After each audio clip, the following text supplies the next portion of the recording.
Yes! Yes! Look, I'm a few minutes late. I apologize. Believe me when I say this, it could not be helped.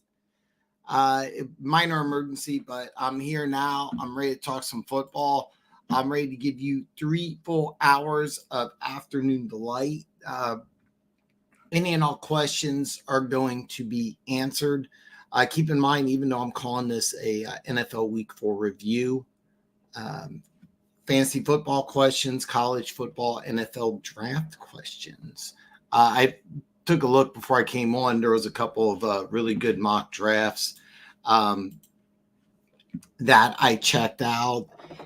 If you're new to this show, this is your first time that you're seeing me, believe me when I say this, I will go over thousands, possibly tens of thousands of mock drafts before the NFL draft occurs. The NFL draft is one of my all-time favorite things in the whole world. I don't release a mock draft till after the combine. If you could tell, I got red mark. I literally just smacked my head right before the show. Saquon Prods, man, it is going fantastic, brother. It is going fantastic. I feel terrible that I was late, but I won't go into detail, but trust me, it was something that couldn't be helped, man. I am doing fantastic.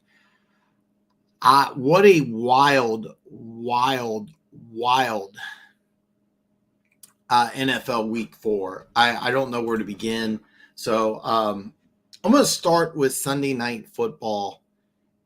Derrick Henry goes for 199, leads the NFL in rushing. The last 2 weeks, I think it's I should have the exact number, but basically over 340, and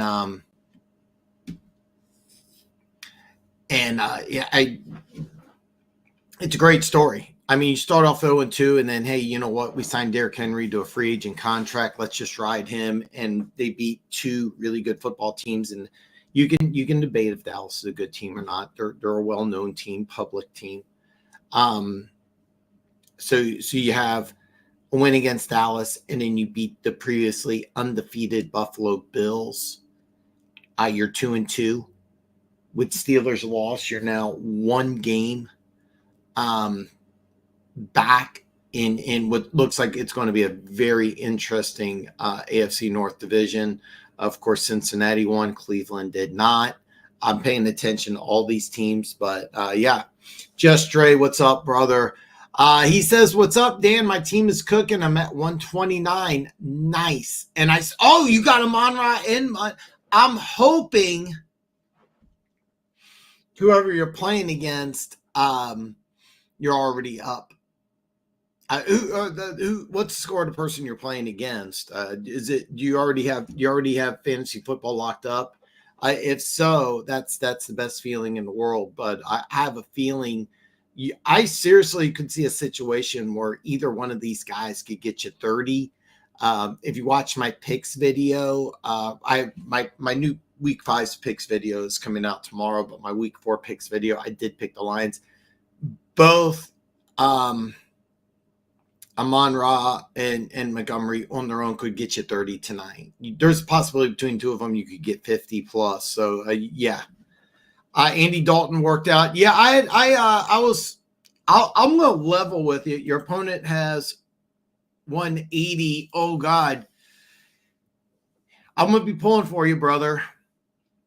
He's not. Is it 180 or hopefully that's an LA 80? Oh, okay. 80. Yeah, you won. unless he's got something crazy for Monday night. Yeah.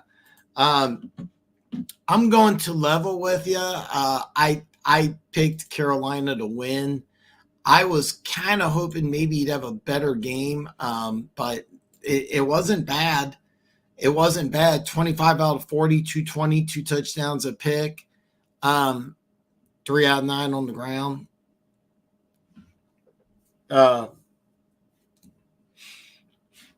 Yeah, there's no way he's catching you.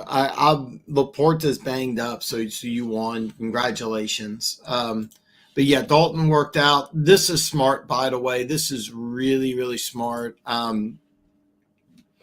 So one of the things I was doing before I came on, Just Ray says he's picking up Flacco to back him up.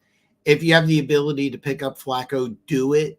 If you go, I was trying to find different sources, but I don't like using only ESPN.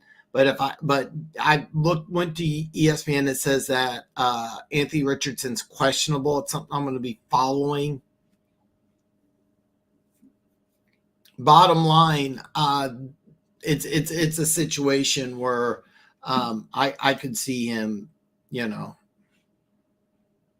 I just realized that I messed up on something here. Bear with me 1 moment. So, I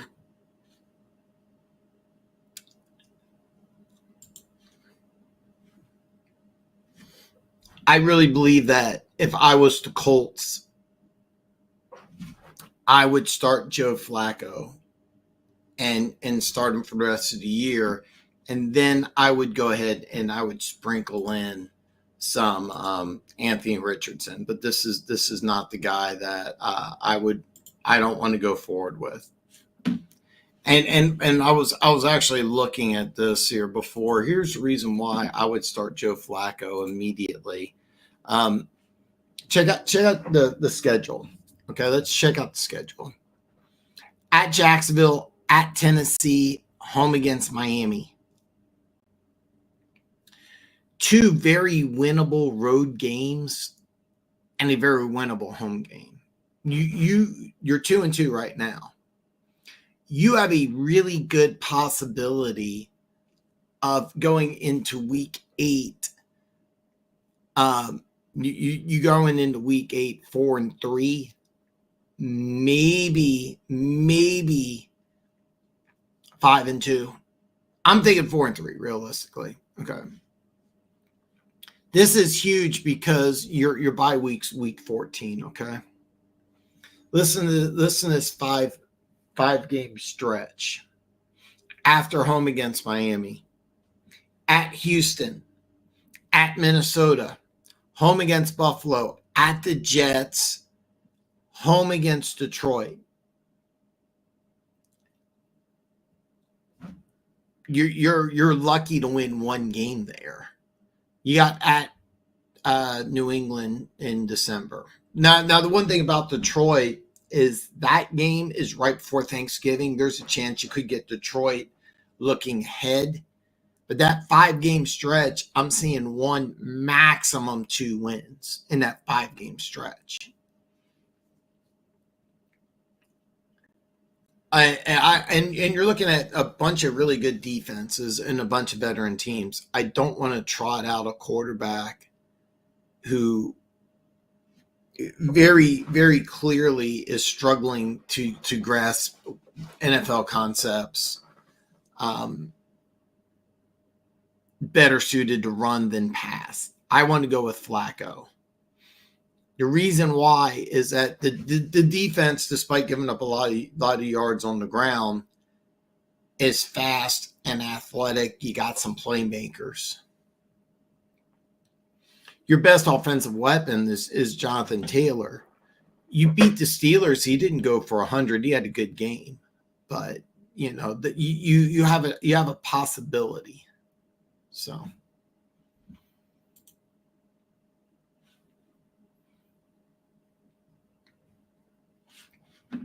I'm going to read all the comments, but Soyeon, don't be depressed. JT got hurt, and ATN is stuck on the terrible Jaguars. So real fast here.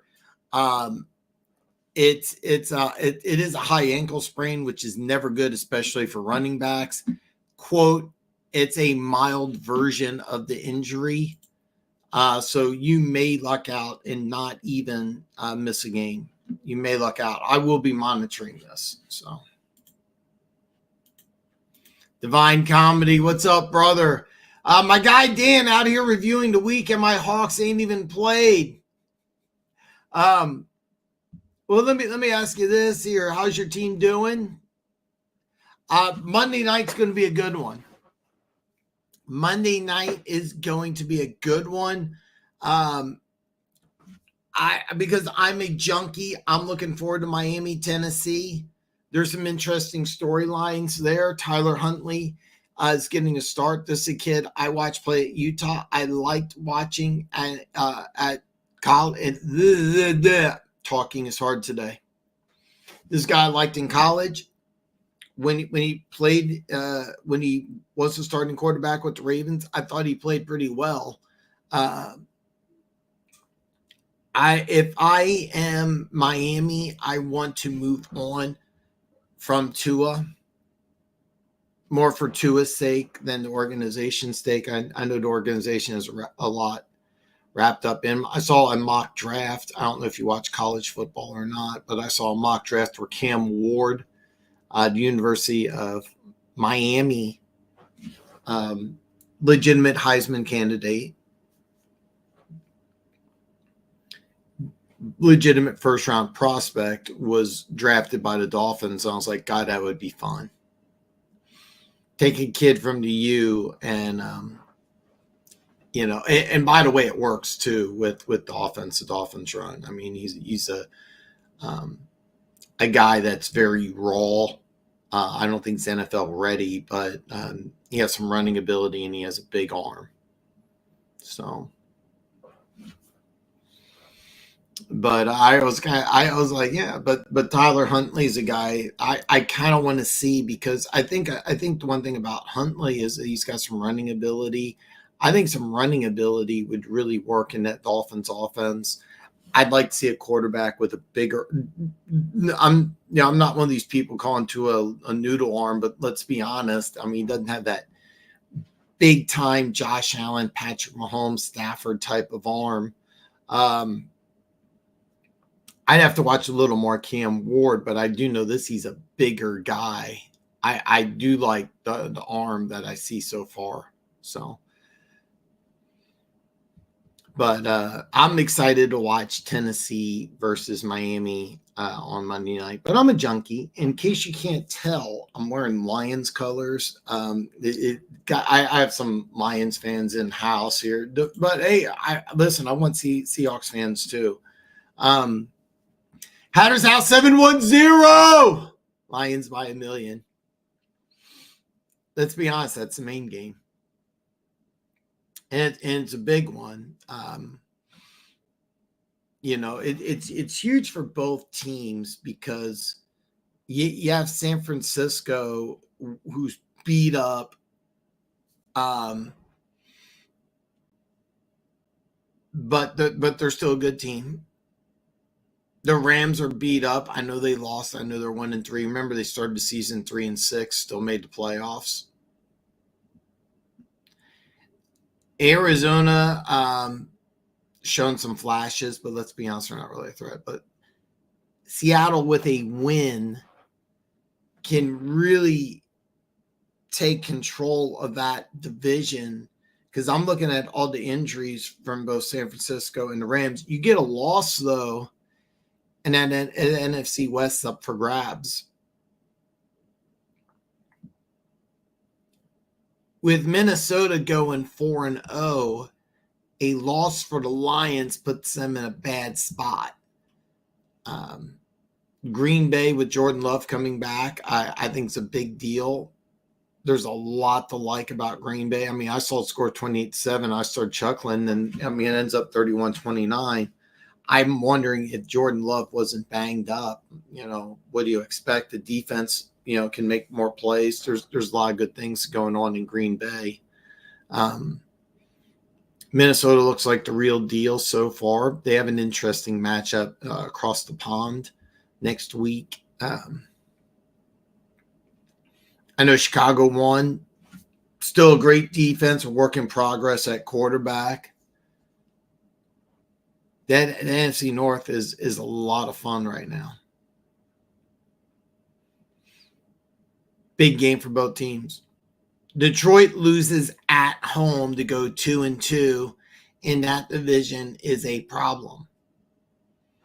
Seattle despite of all the good things that's happened in their 3-0 start, I'm not sold on them. But if they go 3-1, you're looking at some issues. You're looking at some real legitimate issues if they go 3-1. I would love to have a 2-game lead over San Francisco. I would love to have a 2-game lead, but let's say you don't have it. Because here's the drill. Their next game is against the Giants. Okay, they can beat the Giants. This is Seattle, by the way. So if Seattle goes 3-1, they can go 4-1. But let's look at these next 4 games. Home against San Francisco, at Atlanta, 2 home games against Buffalo and the Rams. Then you get your bye. San Francisco right after the bye, Arizona, New York Jets, Arizona. If you lose this game, even if you beat the Giants, there's a legitimate chance that before your Week 10 bye, you could go 4-1 and then you play 4 games before the bye. There's a legitimate chance you're only getting 1 win. This game's huge. This game is huge. And if I'm Detroit, look at this schedule. At Dallas, at Minnesota, you get a good one here home against Tennessee. At Green Bay, at Houston. I'm looking at your next 5 games, and 4 of them are on the road. The one against Tennessee is a good one. If you don't win here, you go into this 5-game stretch at 2-2, you're in a lot of trouble. Now, I will say this. Where is your bye? Okay, your bye's week 5. Okay, you get a bye next week. So after the bye week, terrible week for a bye, by the way, but if you go into a bye at 2-2, oh boy. Because at Dallas, at Minnesota, home against Tennessee, at Green Bay, at Houston.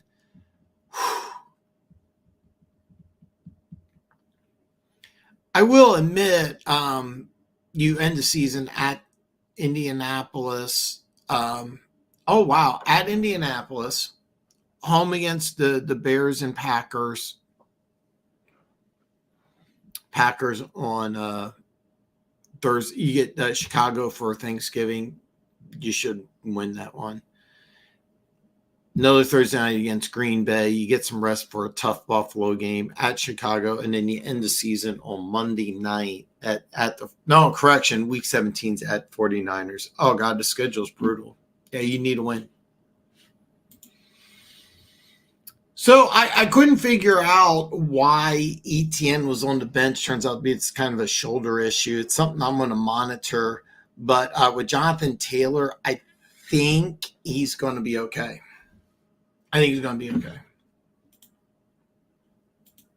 Shane F., what's up, brother? What do you think about trading Kamara and Garrett Wilson for Breece Hall and Jalen Reed? Ooh, God.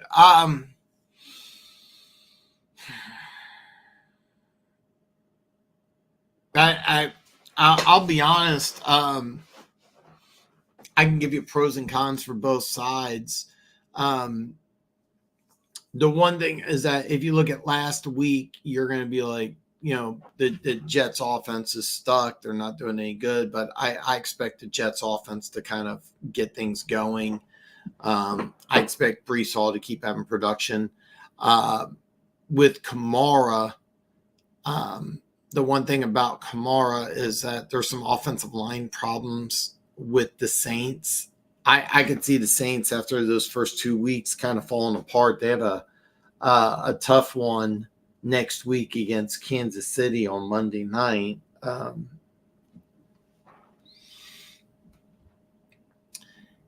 like Garrett Wilson more than I like Jaden Reed. I like Jaden Reed's youth. I like the offense better. I like that Jordan Love coming back. You have some explosive big play possibility.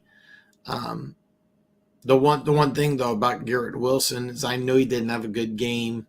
I know Jets offense has been struggling. I don't see. I still want to say that I think he's going to have, yeah, he's going to have to. I should know this off the top of my head. I know next week's a tough game. Tough against Minnesota and Buffalo, at Pittsburgh, at New England, home against. Oh, he's got some tough games here. I still think he's a legit number one. Okay. I mean, I'm going over his year numbers right now, 20 for 191 and a touchdown. I'm telling you, he's going to have an uptick. I'm telling you, he's going to have an uptick. I'm a big fan of all these guys. So I'm going to level with you. There is a part of me that wants to tell you that, let's see here. Oh, wow. 7 for 139 and a touchdown. 17, 336 and 2 scores. Wow. Wow.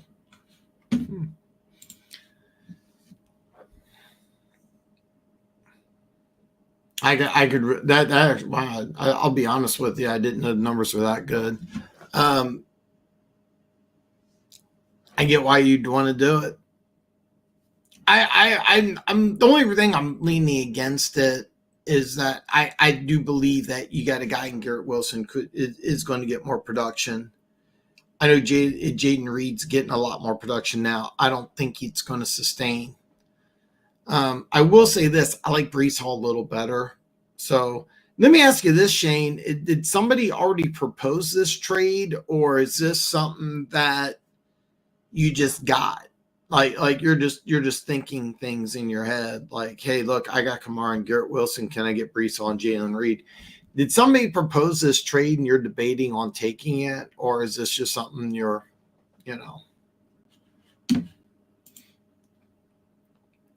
I'm going to actually flip back and forth between the two. I really am, because I really want to watch both games. I am going to watch both games.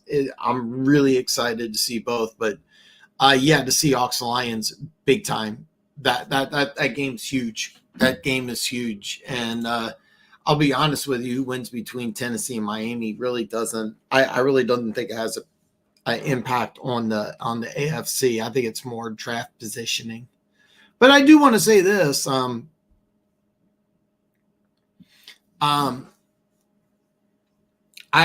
with the Titans, if they end up winning and Will Levis looks good, is there a chance that he's the guy? Because I've been saying this for weeks. I think it's just a matter of time before he gets benched. And if he does get benched, you have to go with the quarterback. And this is a good draft. There's going to be some good quarterbacks that come out. It's also a really good offensive line draft, which is something that's been an issue in Tennessee for a while.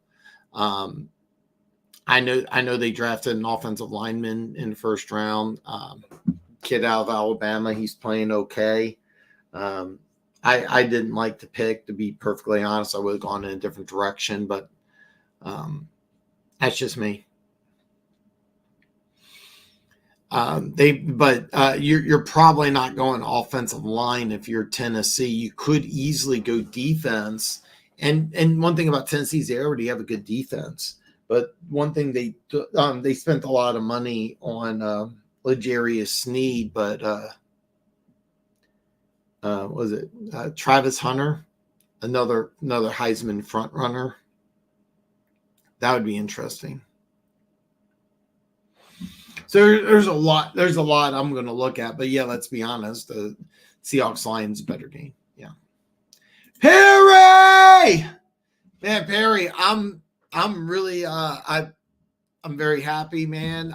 Great week. Sorry I'm late, but I'm going to drink some water. I have an energy drink here. Trust me when I say this, I don't need it.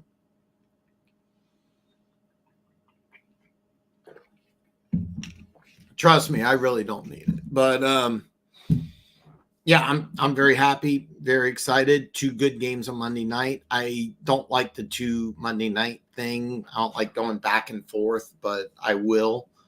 Um, it's going to be a lot of fun. So, what are my thoughts on Sunday games? This Sunday or last Sunday? I mean, this Sunday. There's so much to unpack.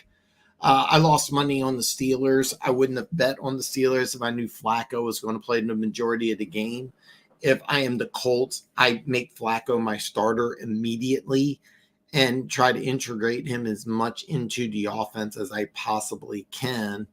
And then when Anthony Richardson comes back, I use Anthony Richardson like on, like 4th and 1, 2-point plays, just, like 3rd and short, use them, but if I'm the Colts, I would strongly suggest them to just make Flacco the starter. I was trying to pay attention to this before this show. Anthony Richardson's questionable.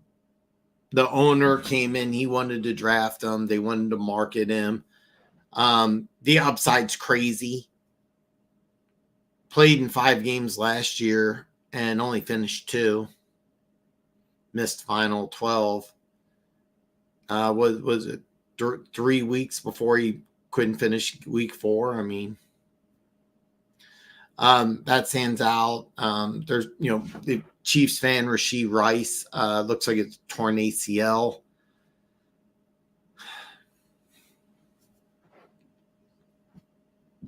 Shaq Thompson, one of the Steelers' offensive linemen, is out for the year. There's a few other injuries. I'm going to be paying attention to all this.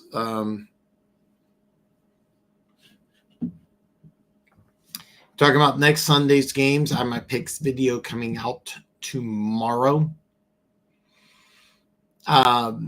Basically, I already have the games already picked. I'm kind of wanting to see if there's some injuries on the Monday night games that because I'm kind of looking at that. I'm looking at the injuries on Monday night, see if that makes an impact. That's all I'm looking for. But I already should have it. So you're right. He's got a tough several weeks. I don't think it's much the opponents as much as the offense. Aaron Rodgers. I know it's bad weather. I mean, but still, and I know Denver's defense has been playing really well, but I have a hard time believing Wilson isn't going to ramp things up. Yeah, I mean that's one thing though. I don't think Braylon. I think Braylon Allen, as the season goes on, is going to be used fewer and fewer. One thing is that I said the same thing about Tampa Bay and Bucky Irving, but then turns out to be that Rachaad White had some sort of virus, stomach flu, food poisoning type of situation. If you ever had that, you know how bad it is, but it's also a temporary thing. It's not like a lingering high ankle sprain, for example. It's night and day type of situation, but Bucky Irving looks really, really good in that Tampa offense. That's something I'm kind of excited to see on Thursday night. Because Kamara, I'm thinking Rachaad White should be back to 100%. How are they going to use these two going forward? Yeah, I know you said Kamara has no competition in the backfield compared to Breece. At least you're right about that. And that's another thing to consider is that Kamara is going to get. I mean, Kamara is one of those guys that this offense is kind of designed for an Alvin Kamara, and that was one thing I really liked going into this season is that if they can keep the offensive line intact, and right now they're not. Alvin Kamara, this offense, there's not really a lot of difference between Christian McCaffrey and Alvin Kamara. There's really not. I think Christian McCaffrey is a slightly better player, but honestly, if you put Alvin Kamara on the 49ers last year, would you get about 90 and 95% of the production? Yeah. I'll be honest, I think Alvin Kamara is more exciting in the open field. I think Christian McCaffrey is more like you give him that straight line track guy, just boom. But who's more likely to make you miss? I'd say Kamara. Both are excellent receivers. But yeah.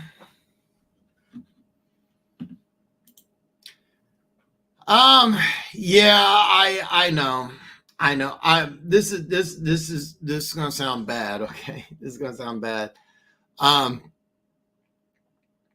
I would encourage you to even though you're fed up with him, I would encourage you to keep him. I don't see I have a hard time believing this production is going to stay. I firmly believe you're going to get an uptick in production. I will say this. The guy in your league who has these two players, is he really going to make that trade? So I am too. I am too. And I really think that if you're in the Miami Dolphins, you have to go into this draft. You have to go into this draft and you have to say, hey, do we take quarterback this year? If you can get a spark with Huntley and it's a massive uptick, you may be able to say, hey, look, let's just see what we got. And maybe we can go into 2025 and address other needs. And there is a lot of other needs on this Dolphins team. You have to understand the way the Dolphins look right now. They're looking like they're a top 10, but maybe Huntley can do a lot of things Tua did. I understand. I remember Tank for Tua and all the Tua love and all that, but Tyler Huntley can do a lot of things Tua can do. I was really high on Huntley coming out of Utah. He did some good things in Baltimore. Look, you have maybe the best wide receiver duo in the National Football League. You have some good running backs. You have some weapons. You have some playmakers on defense.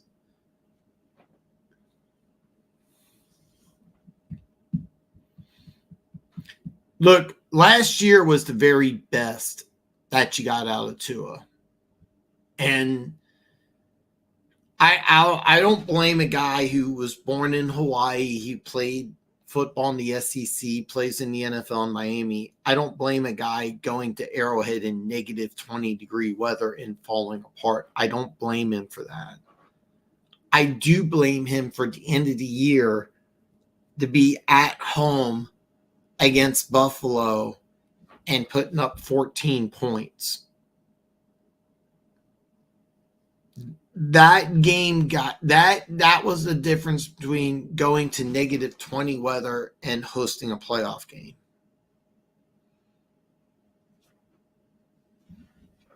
Are you really going to tell me Tyler Huntley can't put up 14? I really want to see it too. Champagne 7. Leggett, this is to me a no-brainer, and the reason why I say that is the Panthers made it very clear. By the way, and I didn't watch the whole game, but I saw the red zone. I watched a little bit of clips. I was really excited. I can't believe it. 43 minutes into a show, and I just had my brain freeze. I'm bad with names. I'm so embarrassed about this. I could tell you like 15 stats about the kid, and I just drew a blank on his name. I'm really, really embarrassed. Bryce Young. I'm sorry. I'm embarrassed. I listen, Champagne 7. Here's the drill. This is why I always call them girls I date baby. Don't get names wrong. But anyway, I really liked I saw Bryce Young engaged on the sideline, not just sitting there sulking. I like the fact I saw him talking to Andy Dalton. It looked like he was trying to pick his brain. But one thing the Panthers did is they said Andy Dalton's the dude. So going forward, they're going to use Legette's going to be the number one guy in Carolina, unquestionably. He's going to be the number one guy. It's just a matter of time. He's got all the athleticism, all the ability in the world. He has to figure out how to run an NFL route tree. You have a team with a bad defense, and I mean, you don't have a good defense in Indianapolis either, but you have a bad defense there in Carolina. You're going to be a number one target on a team that's going to throw the ball quite a bit. Let's be honest. Yeah, like that to me is a no-brainer. By the way, if the Colts, Anthony Richardson is questionable. If the Colts decide, hey, Anthony Richardson's our guy, Carolina, Andy Dalton's the dude. If the Colts said, hey, and I will keep saying this, the Colts should just go with Flacco.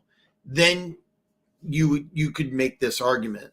I think even if the Colts go with Flacco, I would still go Legette, but there's no guarantee that the Colts are going with Flacco. Yeah. I actually still think I would go with Legette. And the reason why I would still go with Legette, he's going to be the number one guy. Downs is not the number one guy in Indianapolis. But I like the way that Joe Flacco uses him. So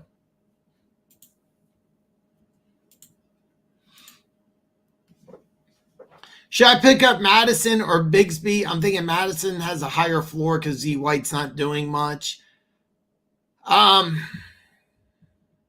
You know my man crush on Travis Etienne. And I keep saying it over and over and over again. I was trying to figure, I didn't have a chance. I'm going to do it right now since we're talking here. There's no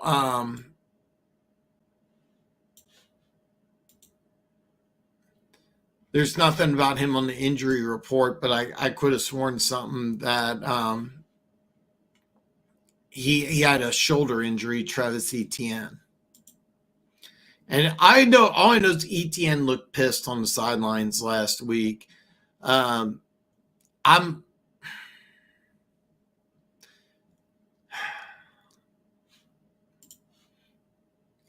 going to level with you as much as I love Etienne. I might go with Bigsby here. I don't have any faith in anything going on with the Raiders. I know they beat Cleveland last week, and yay. There's all sorts of problems in Jacksonville. There really is. I've been telling people for the last couple weeks, keep Etienne. I don't have a good answer. I'm leaning towards Bigsby. Madison might have a higher floor. I have no confidence in what the Raiders. I believe you may find this hard. I have less confidence in the Raiders offense than I do with Jacksonville. And Bigsby got you some points last week. I don't know what Madison did last week for the Raiders. Let's take a look. I do know this. The Raiders, I don't think the Raiders really have a plan offensively. 5 carries, 60 yards. That's pretty good. I had a nice 24-yard gain. Not really a threat to catch the ball. Yeah, go with Bigsby here. I'll be honest with you. I think that Raiders offense is lost. I know Jacksonville, Etienne, I keep saying will go. I don't know what's going on. Sooner or later, Jacksonville's offense will get better and better and better. So I just full disclosure, So they had Jamal Williams. I should double checked because I thought Jamal Williams was healthy. but he's barely touched the ball at all. He's barely touched the ball at all. So far, 23 carries, 87 yards, and a touchdown. 4 receptions, 21 yards, barely being used. He's on the IR.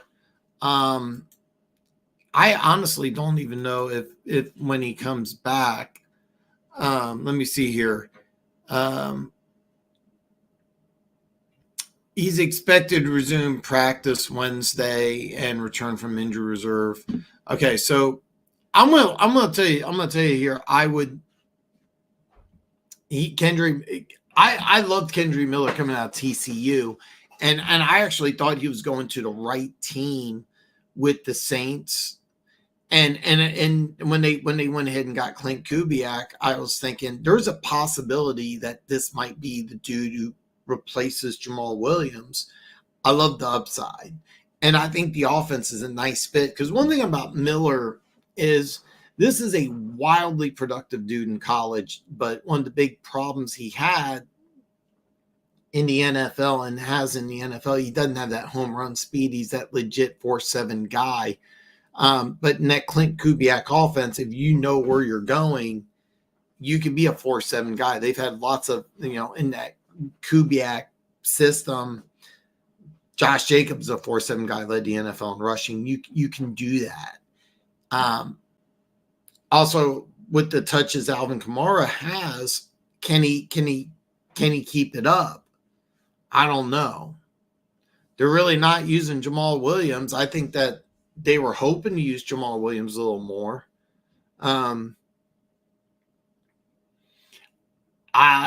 Next week against Kansas City, no. I really think that Alvin Kamara will probably get 30 touches against Kansas City. Williams may be able to get a few. If Miller comes back, I don't think he gets a touch. He may play on special teams. After the Kansas City game, it may be interesting. So, I would go Bigsby as much as I love Etienne, but you're looking at 2s right now. Let's do this here. What are your running backs? What's your lineup look like right now? This is Leggett, and then I'm leaning towards Bigsby, but Pierce said, yeah, he did have a great game, 5 touches, but at this point, should I drop Isaiah Likely? I need the bench space, and it seems like the Ravens just want to run the ball, and it's working for them. Tight ends are just blockers. Lamar doesn't want to pass. I would not, because Likely is. So number one, Andrews. It was funny. They Likely did have a catch in that game. Very next play, they went to Andrews, and Andrews dropped it. They're moving away from Andrews. Likely is a dude who will be used more and more in that offense. The Derrick Henry, what was it, 170? I'd have to look it up, but about 170, 175 yards over the last 2 games. That's not sustainable. Okay. If you got 2 very productive tight ends on your team, yeah, I would keep Likely, because I do think he'll have another 100-yard touchdown performance like he had again in week 1. He will have another one of those. Let's do this here. I'm telling you, I promise you, the production that Derrick Henry's had over the last 2 games is not sustainable. All right. This isn't going to happen. Okay. 25 for 151 and 2 touchdowns against the Cowboys, 24 for 199 and a touchdown against Buffalo. And he had 3 receptions against Buffalo, 1 against. So 4 plus 49, that's 53. 53 touches over a 2-week span. That's not sustainable.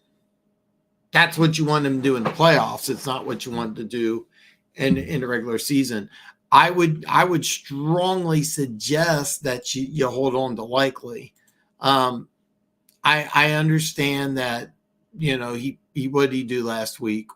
1 catch, 26 yards. I get it. 13 catches, 161 and a touchdown, and over 100 in week 1 against Kansas City. I mean, since that Chiefs game, he's done nothing. I get it. 2 catches, 26, 1 catch, 4, 1 catch, 26. Now, hold on to him. Hold on to him, because you're going to get another 9 catch, 111 yard performance. Now, same thing though. What are your other tight ends? I mean, if you got some good tight ends that you're got on the bench instead of Likely, and you do need the bench space, but I mean, 3 bad weeks, it's hard. I understand. I still like him, but give me some information here, man. Let's help you out. Yeah, I'll be. If you watch my picks video, I liked. If you watch my picks video, I liked Baltimore. I'm not surprised he had a down week. I didn't think he would be that bad. Yeah, man, I'm sorry. Yeah. But yeah, I trade Etienne to the Chiefs. Not gonna lie. I would love to see Travis Etienne on offense like Kansas City. I don't know if you watched the Chiefs game or not, but the Chiefs were very happy with Kareem Hunt. And once they get Pacheco back, I think the Chiefs are fine at running back. The problem that the Chiefs are going to have is at the receiver position. Running back, I'll level with you. I would love it. But Carlos Edwards-Helaire will come back. They put him on the PUP list, but he wasn't injured physically. He had like a mental health issue. And the Chiefs have always been high on him. I mean, the Chiefs have loved everything about him. It's just no production on the field. Pacheco, of course, when he comes back. They have Carson Steele, who played really, really well, except for the fumble. And they like the kid. So running backs, not. I would love to see Etienne with the Chiefs personally.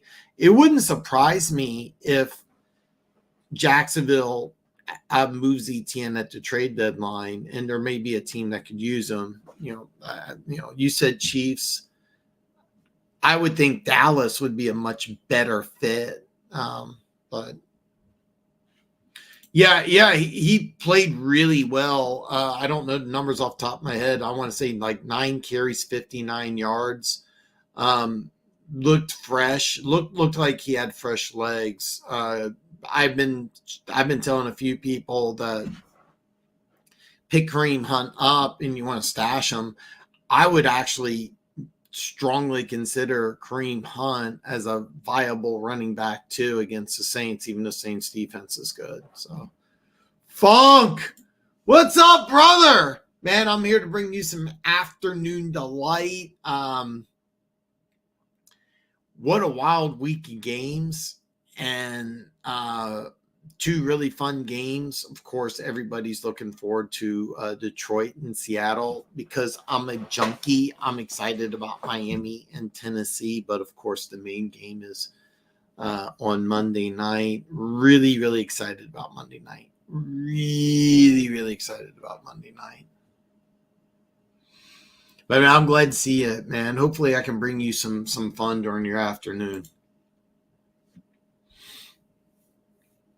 PPR drop Javonte and Goff for Trey Sermon and Wandell. Have Dak at quarterback and need bye week fillers. If JT is out, would you play Sermon over Dottle, Irving, or Chase Brown? Thanks, man. Great question. I don't expect Jonathan Taylor to be out. I actually am a huge Trey Sermon fan. Been banged up. Not sure he fits the current Colts offense. I will say this, with Flacco in there, I would like Sermon a little more.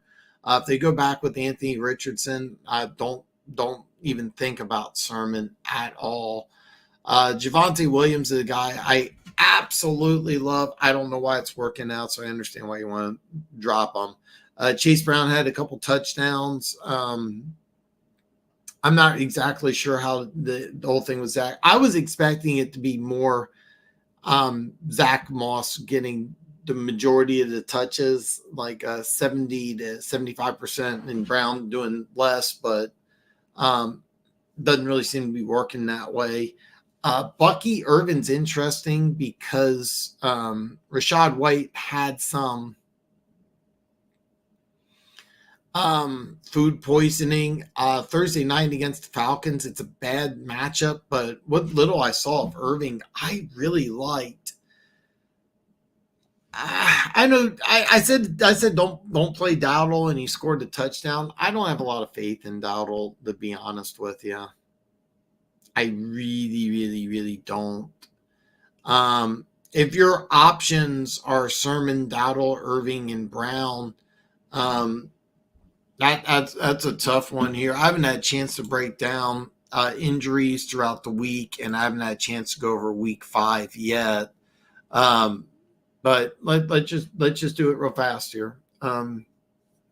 Baltimore at Cincinnati, tough matchup for Chase Brown. I don't see him doing the 2 touchdowns again. Thursday night, Tampa at Atlanta. If Rachaad White's not 100%, I might lean towards Irving, even though it's a bad matchup. Dallas at Pittsburgh, so rule out Dowdle, in my opinion. I would keep Jonathan Taylor as the dude. Let me see here. We're at Jacksonville. He's had some decent games against Jacksonville. So here's what I'd recommend. Okay. If Flacco is the quarterback, Jonathan Taylor's out, Sermon's the play. And Sermon may have a big game. If Anthony Richardson is the dude, and Jonathan Taylor is playing, I'm giving you a lot of different scenarios.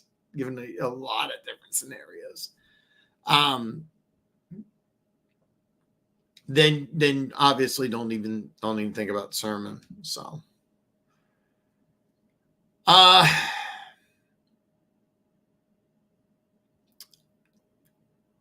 I think you're best off staying with Jonathan Taylor. I might level with the out of Dowdle, Irving, or Brown. I'm leaning towards Irving. Keep an eye out on Rachaad White. If Rachaad White's healthy and 100%, which he was banged up and he had food poisoning. Food poisoning is a weird thing, but it is a temporary thing. But Thursday night, you never know. I can't tell you how much I had a crush on Trey Sermon, but listen, I'm going to get back to more. I'm going to take a quick commercial break, and when I get back, I'm going to answer any and all questions. Plus, I got Keaton from Keaton Talk Sports joining me in hour 3, so I'm going to take a quick commercial break, and I will be right back with more Afternoon Delight, so stay tuned. As we take a quick commercial break, just a friendly reminder, the award-winning NFL Week 5 Picks video will be released tomorrow, 1 p.m. Eastern Time, 10 a.m. Pacific Time. Make sure you check it it out. It's going to be awesome. Dan Talks Football is a proud affiliate of BetUS. You can get up to 125% bonus as featured, or do what I did and take a 20% bonus up to $2,500. I made a video where I show you my first $100 deposit, and thanks to the extra 20%, it turned into $120 instantly. This promotion isn't just for 1 or 2, but your first 3 deposits. Click on the link in the description and start winning today. Make sure you stick around for Keaton from Keaton Talk Sports, who joins us every Monday. Keaton is ready to answer all your questions and is always a good time. Keaton joins us for hour number 3, so you make sure you want to stay put as we get back to some more afternoon delight.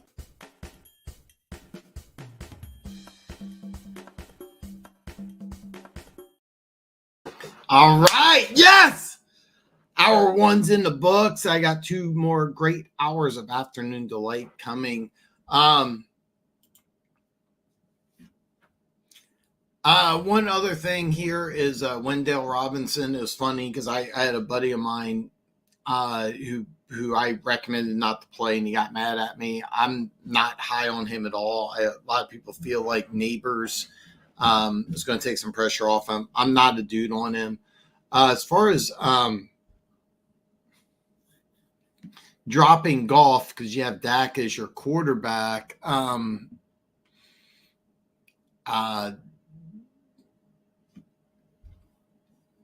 are you picking up for Goff? I mean, so you're going to start Dak, and you're going to drop Goff.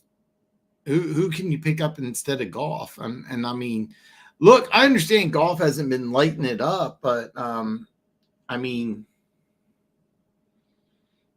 I would strongly suggest that you keep Goff. So I mean, you do have another option to pick up as quarterback.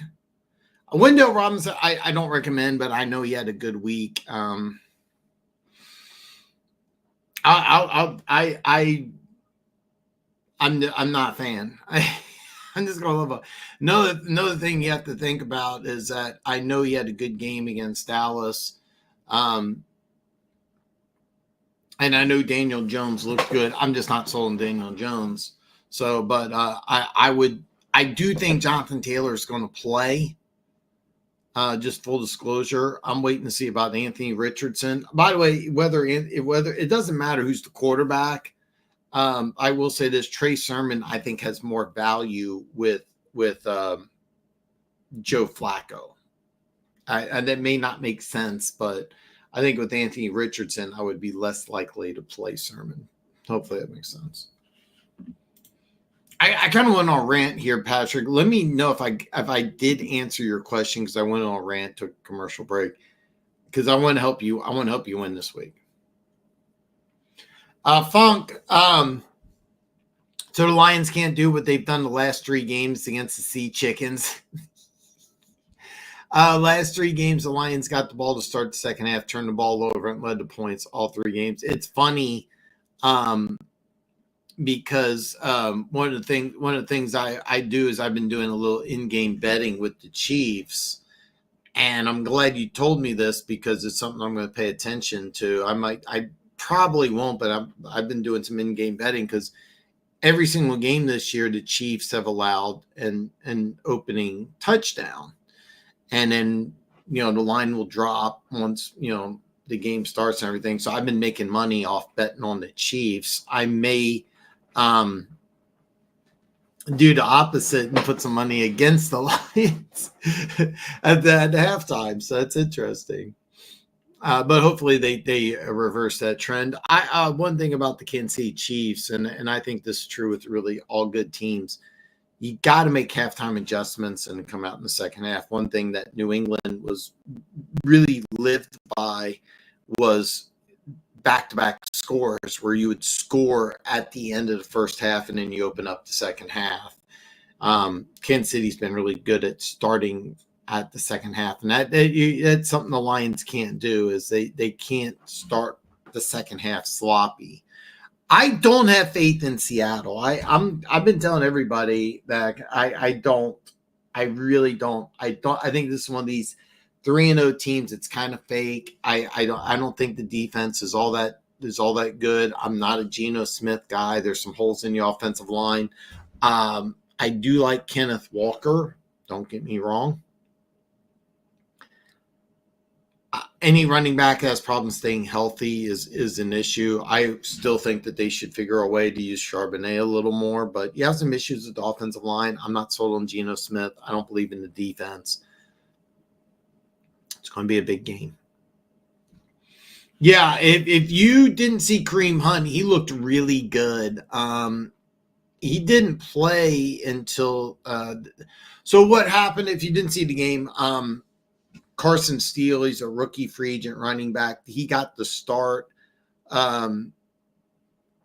First possession, he fumbled. The Chiefs gave him the ball back again, but in the second quarter, it was really Kareem Hunt. And one thing about Kareem Hunt is that he's a 3-down back. He's a big dude, but the Chiefs did use Carson Steele a little bit.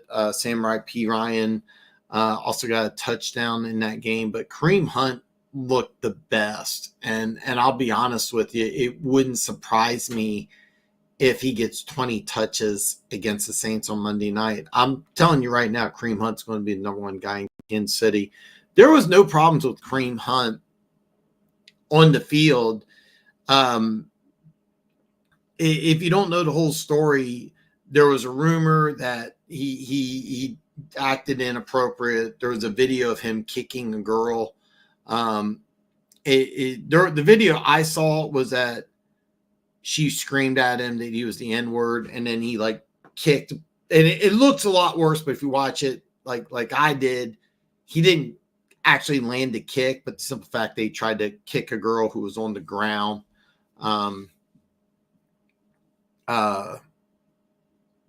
Whether she called him the N-word or not, it's irrelevant.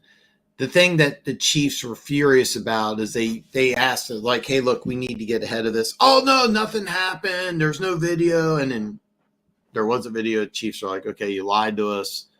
We got to release you.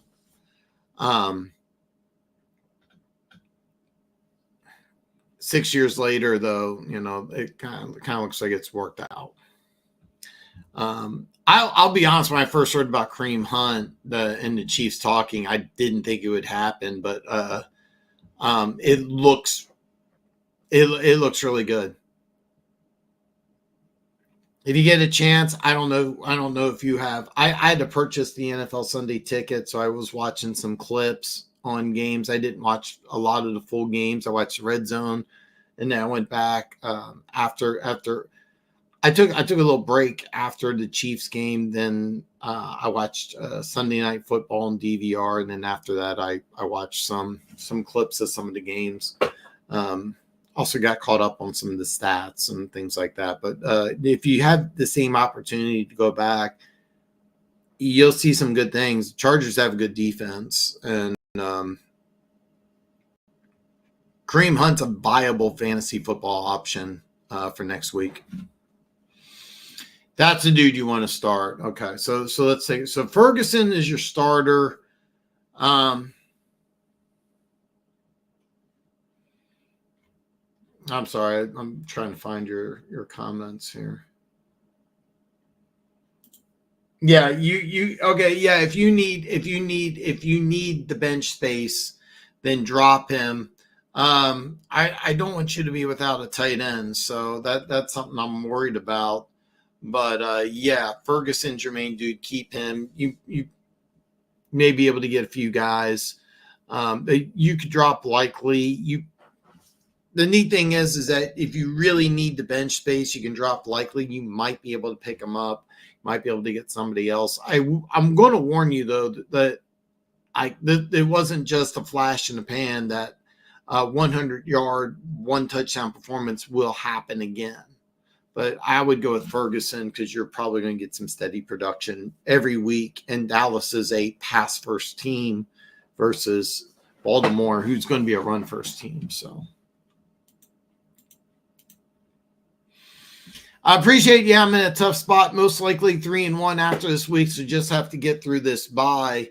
I'm I'm going to help you out the best I can. I mean,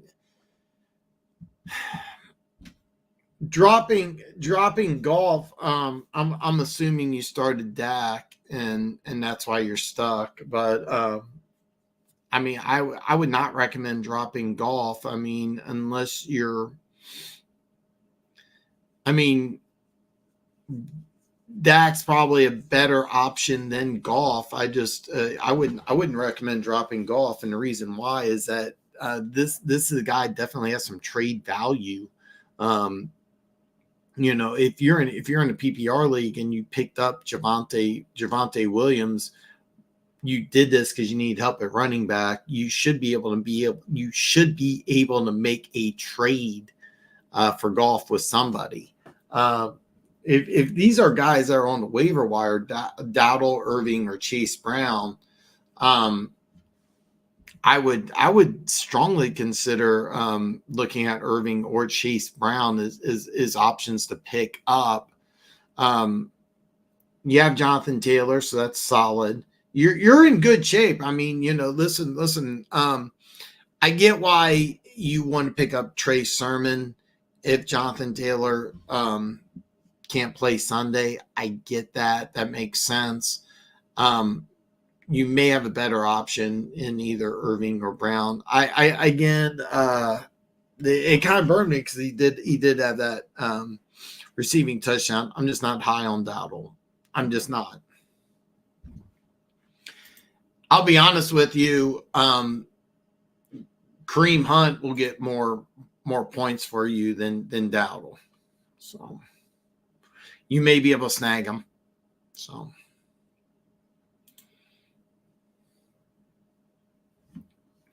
I know Seattle hasn't played anyone, but they do have the best secondary the Lions will have played so far this year, and golf has not been sharp outside of the first half of last week. No, I agree.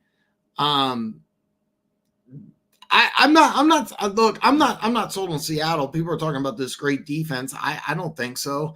They have some young players in their secondary, but I'm not convinced that this is the Legion of Boom too. I mean, you know, I don't see this as a situation like, oh no, I can't start golf. No, I don't see that at all. I think that this is the game where Seattle kind of gets exposed.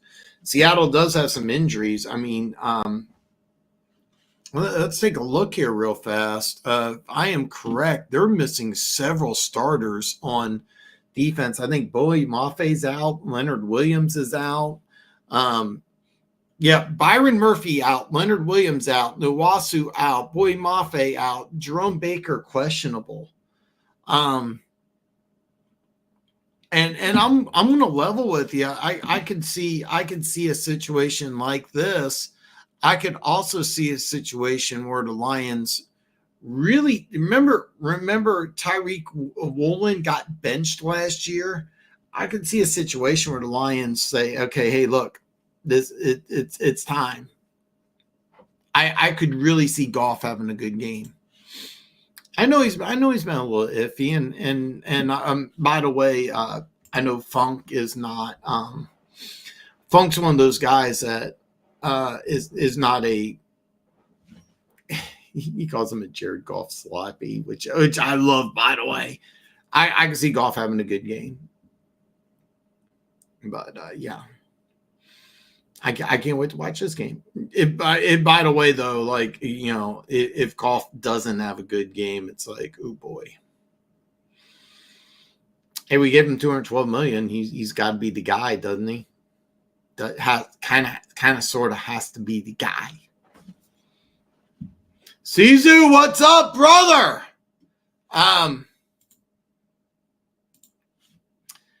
Hey guys, and Dan, what's up, man? Thanks, Dan, for all the advice in fantasy. Thank you. Hey, man, listen, I mean this. Like, my goal in life for the 2024 season is to help as many people as I possibly can win their fantasy football leagues. I really want to do everything I can. I mean, the goal of this channel is just to talk football. I'm just a junkie. It's funny.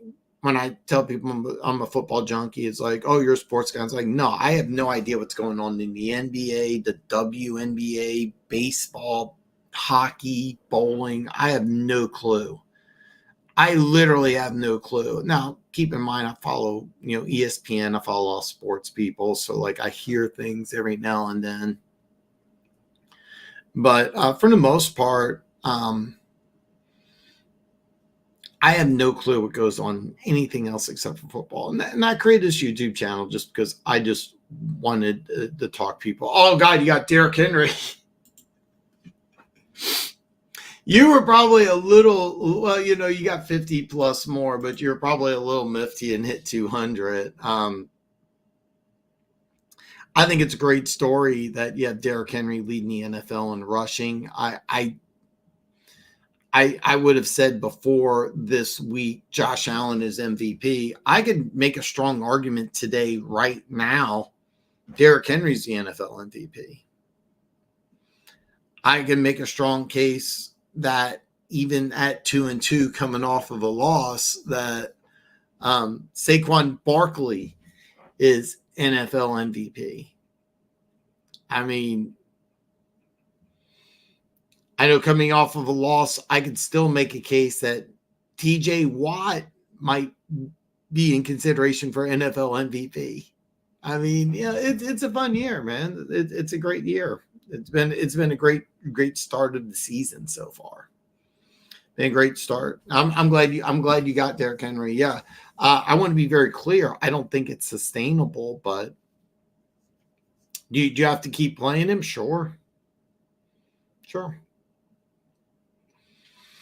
Do I think he's going to get 170 yards next week? I hope so. I mean, I haven't released the video yet, but I am doing my picks video next week. But I mean, let's see what's the matchup. I don't have it memorized yet. I should. At Cincinnati, a team that struggled. Tell you the truth. I mean, they've struggled defensively. Chuba Hubbard at over 100. So. Oh yeah, Nico Collins. Yeah. I seriously, I can make a strong case. CJ Stroud's MVP. I can make a strong case about Nico Collins. I'm not going to tell you today, but tomorrow, if you watch my video, Buffalo at Houston, what a big game that is. So many big games next week. But I kind of want to focus on what happened this week. And, I mean, we got a couple really good games on Monday night. I mean, the better of the two is obviously Seattle at Detroit. Really, really good game. But as a junkie, I'm very excited to check out Tennessee at Miami.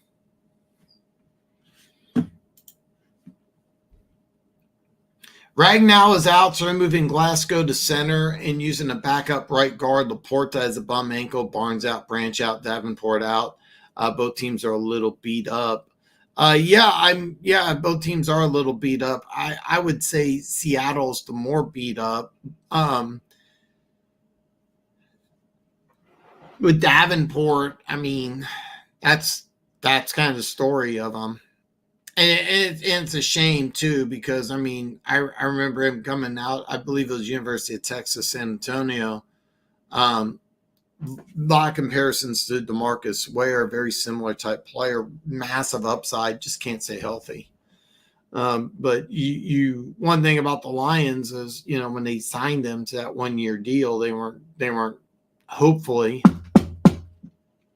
they weren't going, we're counting on Davenport to play all 17 games, just like Aiden Hutchinson. Hopefully they weren't doing that.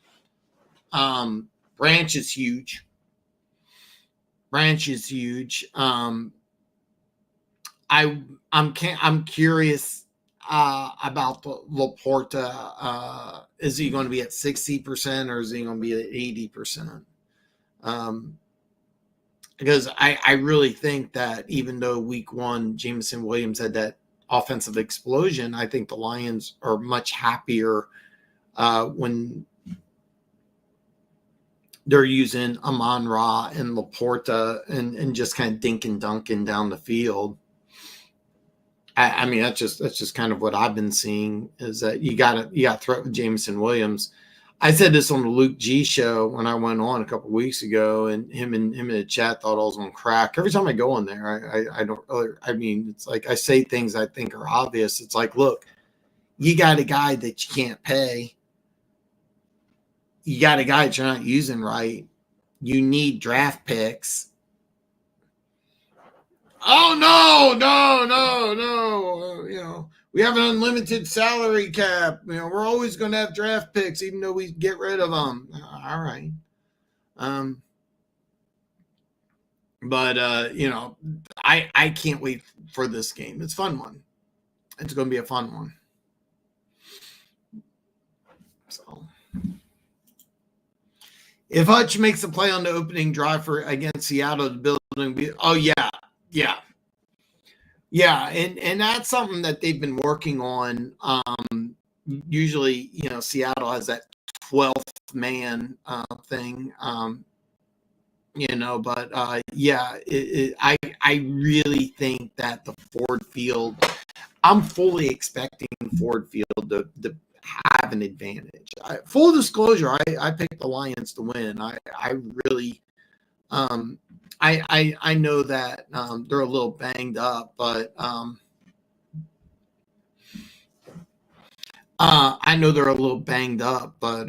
there's really not a reason Detroit shouldn't win this game. And the crowd really needs to come. Here's the deal: once you get into the NFL, a crowd shouldn't have an impact on the game. As a longtime Chiefs season ticket holder, there's been a few games where the Arrowhead crowd made an impact on the game. The number one and the main one, the one thing that put Arrowhead on the map, I remember, was a Monday night game against the Bills when they were winning all those Super Bowls in the early 90s. I want to say it was 92. The Bills came into Arrowhead undefeated, and the crowd was just deafening. Multiple false starts, a few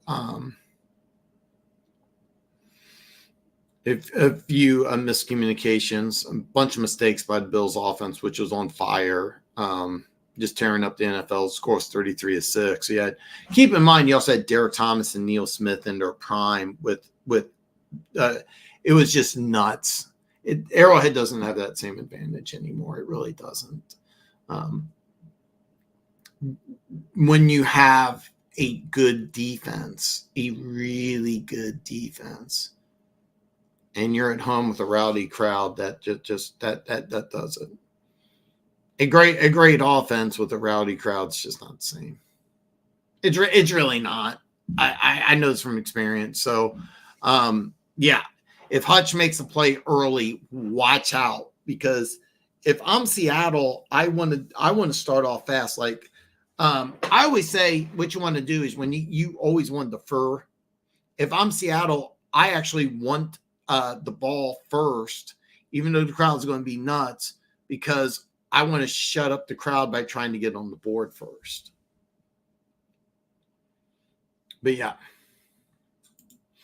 99% win probability, Montgomery and Sam Laporta under 50 plus Hill, and I won that week.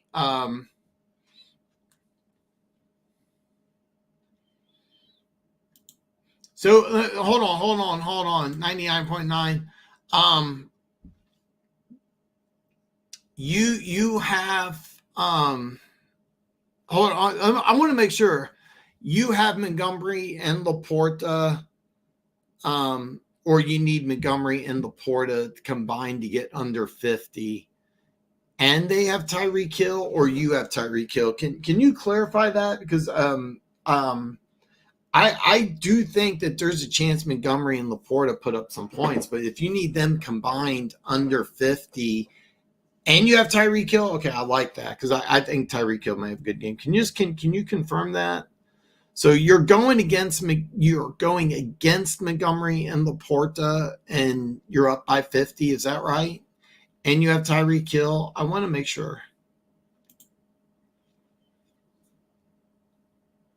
Okay, so you have 50 plus, and you have Tyreek Hill. They have Montgomery and Laporta. Okay, yeah, you're in good shape. But I'm hopeful that you get some points from Tyreek Hill. Just full disclosure, I think that Montgomery could have a huge game, and we'll see about Laporta. So, yeah, no one's holding a break. Yeah, I saw that. Okay, so I think, I don't know, you didn't send it. I think Luke G sent it or posted it. So what it was that if you didn't see, the Davenport has a big brace on his arm, and the offensive lineman chopped the brace down, and a lot of Lions fans were like, "Look, it was a dirty play." I could argue that it wasn't. When you're a defensive lineman, and I'm sorry, when you're an offensive lineman, defensive lineman gets your a chop in the arms. It's kind of standard. I don't know. I'll be honest with you. If I was a Lions fan, I would be like, yeah, it's dirty. If I was I can't remember the other team that did the play. I would probably say no, it wasn't. Bottom line, you kind of knew that you're only going to get a couple games out of Davenport. That's one thing I don't like what the Lions do, is that it seems like they really like to get and sign guys that have injury issues, and then like, oh, he's going to be. If I'm the Lions, I would be doing just the opposite. Is I'd rather have lesser productive guys I know are going to be there for 17. So,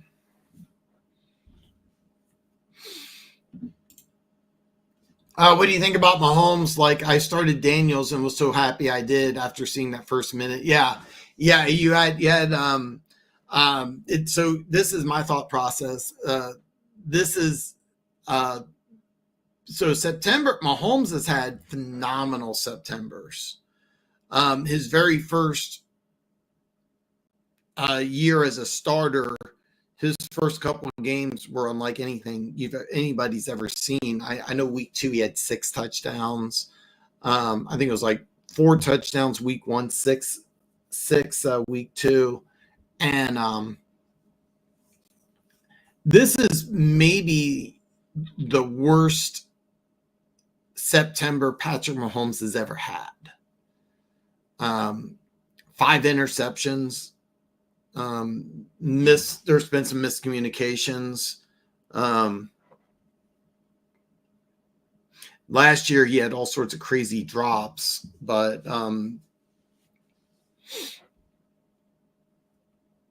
I can make an argument this is the worst 4-game stretch early in the season I've seen Mahomes have, and we're 4-0. So keep in mind, I don't have Mahomes on my fantasy team, but that you started Daniels was smart. That was really, really smart. I mean, he's playing lights out right now.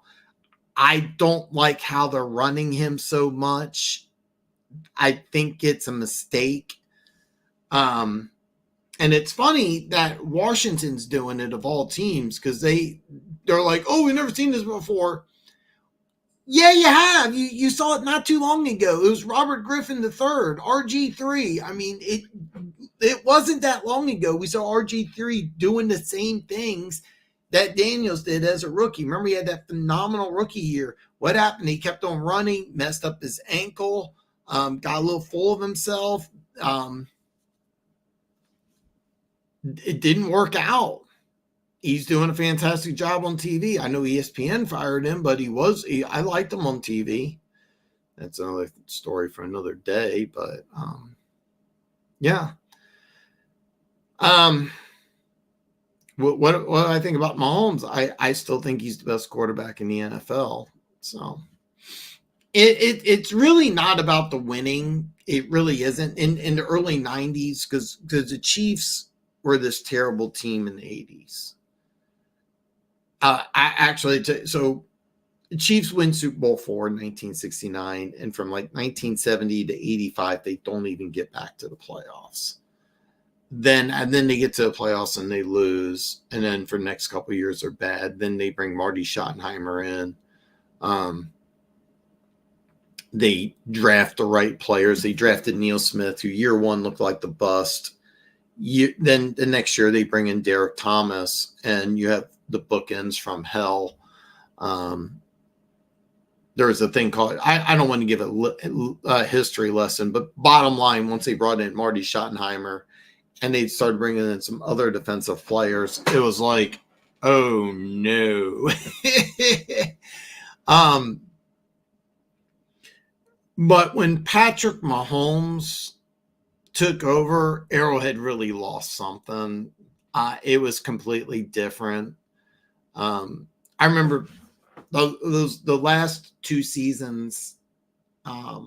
We in 2020, me and my dad stopped going. I don't know if I can even say that on YouTube, but I'll call it the beer bug, whatever you want. Am I allowed to say? I don't know. My sister and her husband, they go to the games now. But I remember like 3 rows in front of us, there was like 2 girls that would stand the whole game. And they weren't even, most of the time they were doing this. They're literally on their phones, not even watching the game, talking to each other about God knows what. And it used to be that when you went to Arrowhead, you screamed until you couldn't talk anymore. You don't have that anymore. It's awesome. When you have a great defense at home, it's night and day different than when you have a so-so defense and a great offense. I can tell you that. I don't think it's a case with complacency. I really don't, because I mean, Arrowhead in the 90s, throughout the 90s, it was loud. It was great. The Dick Vermeil era, Arrowhead kind of lost something. When Andy Reid came back in the first couple of years where the Chiefs had this really good defense, it was pretty special. Chiefs defense is really good now, but let's face it, when you say Chiefs, what do you think of? Patrick Mahomes, Taylor Swift. It's different. But I'll level with you though. If Seattle gets the ball first and they score, so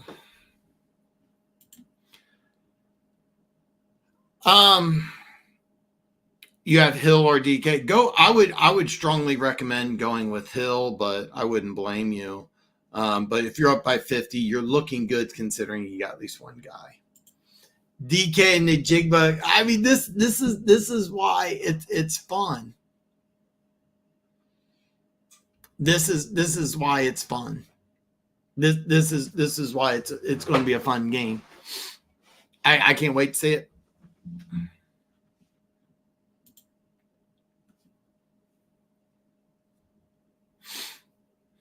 Njigba probably has a good game. Don't bet on DK. The Lions have Davis now, and Davis has played them well.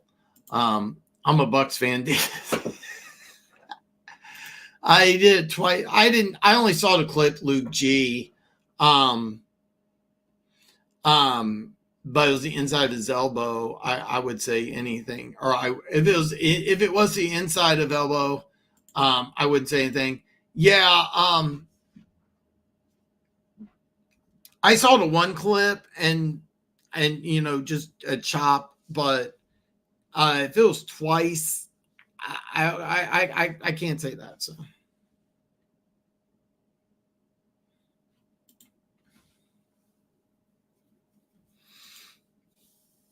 yeah, you prefer to give him all the touches in. Never heard anything like that. Are you talking? Yeah. I only saw the one clip.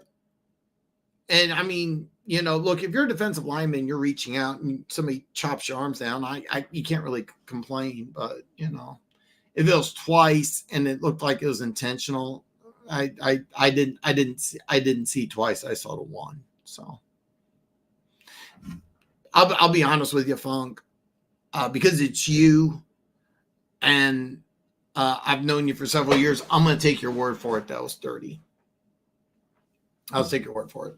The one clip I saw from Luke G, and he even had a poll, is it dirty or not? And I said, no, that's not dirty.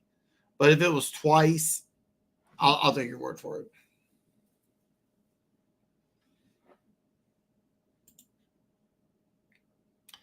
He's been fine here in history, says he's played. Yeah, Carlton Davis, for those of you who don't know, he was traded from Tampa Bay to Detroit after Detroit had let Sutton go.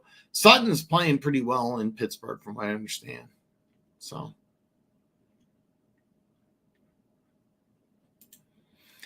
fair enough. I have Najigba on my fantasy team, so for him to get all the touches in. So, okay. So, I just wanted to make sure I got this right here. Okay. So you have Najigba and you have DK.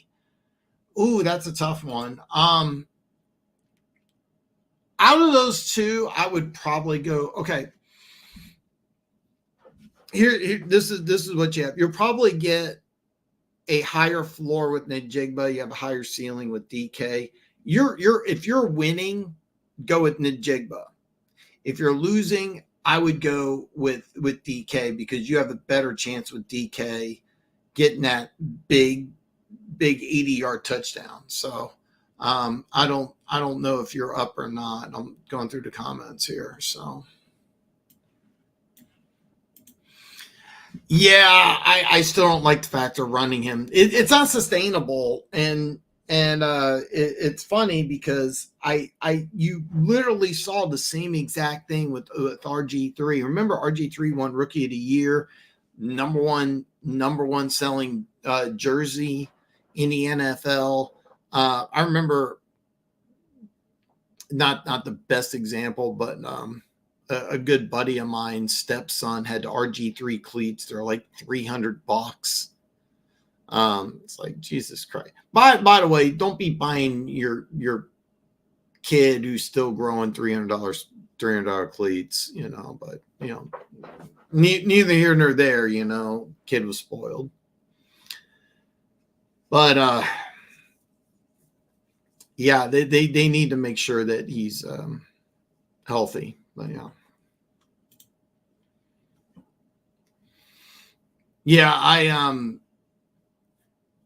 If you're winning, go with Najigba. If you're losing, I would go. That's what I would do. Okay, DK and Wendley. Okay, yeah, it's going to be a fun game. It's going to be a fun game. Keep in mind, I'm not here screaming the Lions will win. Like I told someone to start Donald over Golf. But yeah. It was funny because I know a Packers fan just attacked me like, oh, our defense is great too. And I'm like, it's not to have anything against Green Bay's defense. It's just Minnesota's defense going into that game was allowing 10 points a game and just playing at a crazy high level. But yeah, you've been over the years. I think you've been logical and pretty fair. I mean, golf's going. I thought I don't have confidence in either Seattle or Green Bay's defense. Hey, Sean Patel. Hopefully, I'm getting that name right. I'm down 38 points in PPR. I have A-Chain, Laporta, and a Miami defense. You're not cooked at all. I mean, I'm gonna level with you. Okay, so Laporta has a banged up ankle. Okay, I'm expecting him to get some points. I am expecting him to get some points. Seattle has their front seven is decimated, and you have a really, really, really good offensive line in Detroit. Now, I think Montgomery's going to have a huge game. Maybe Gibbs will have a good game. Laporta is a guy that I'm kind of expecting Detroit to use that short to intermediate passing game quite a bit because Golf should have time. A-Chain, I remember against the Bills, he may have won your fan. He might have got 38 points by himself. Do you remember that on Thursday night? It was what? It was what, like 30 touches, 150 yards. I think he had a touchdown. I don't know if Mozart's playing or not. Let me see. Mozart is questionable, not expected to play. It's funny because I really thought Jeff Wilson would be used more. They're not. A-Chain. Look, Tennessee has a tough defense, all right? They really do, but that offense is just so terrible. Denver Gator, I'm so sorry, because Denver Gator's boy is Will Levis. Denver Gator loves Will Levis, and I just saw him pop up in the chat. So listen, you're in good shape. Denver Gator, don't get mad. You're probably getting a turnover. You're probably getting a couple sacks. I think you're in good shape. It all comes down to look, one issue when you're A-Chain is he looks like he put on some weight, but he's still like 190 pounds. This is not one of those dudes who you want to get 20 to 25 touches on a regular basis. However, A-Chain can score literally anywhere on the field. You have a quarterback who just entered the game. I do expect Tyreek Hill to get about 10 to 15 touches. So, but you're in a PPR league. There's a very, very good chance A-Chain. I normally wouldn't say this, but I know he did it a couple weeks ago against Buffalo. There's a chance you may be able to get 30 from A-Chain by himself. Miami's going to get you some points. I think Laporta will get a few points. I like the fact that Seattle's almost whole front seven or whole defensive line's banged up. So I think you're in good shape. Need to have a good game from A-Chain, and Miami's defense will get you some points tonight. Like you're going to get some sacks. You will probably get a turnover or two. You may luck out and get a defensive touchdown. I'll be pulling for you, man. I'll be pulling for you. You got a chance. You got a good chance. JSN, Monty, Waddle, Spears are my flex spots. Started the first two, although I think Spears has a – so it's really weird because I really expected Pollard and Spears to be used very similar to the way Detroit uses Montgomery and Gibbs, and that hasn't been the case. It's been like 20 touches for Pollard, like 5 for Spears, and I liked Spears. I liked him last year. I was really impressed. Loved the kid coming out to Tulane. I thought that if he played like in SEC, he might have been, drafted. He was a 3rd-round pick, if I remember right. Probably would have been a 2nd-round pick. Not sure why they're not using him more. I don't know if Pollard's just that much better. I really don't. I really don't. But the way it's worked out is that he's just been I got to say Denver Gator rattled me. Say Will Levis 3 times. Oh God.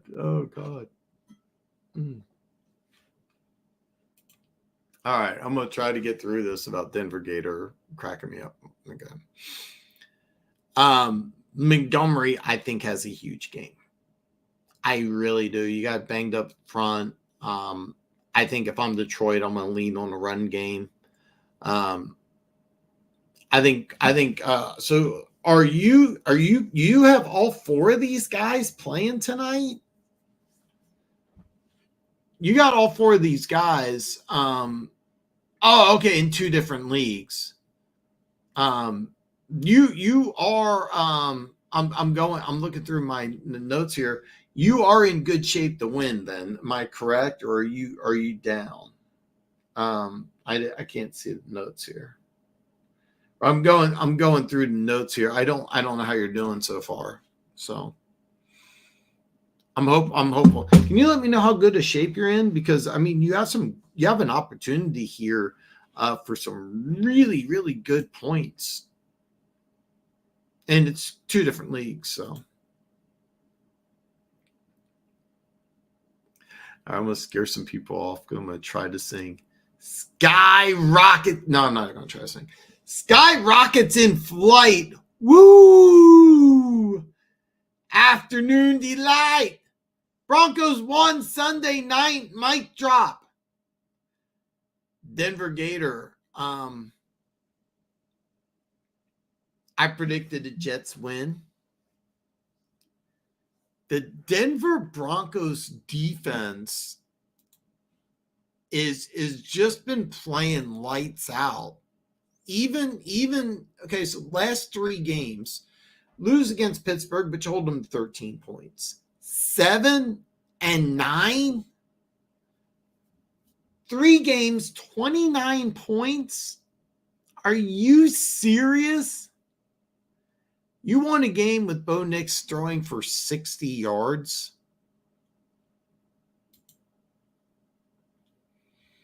This is normally a loss, but 12 out of 25 for 60 yards and a touchdown.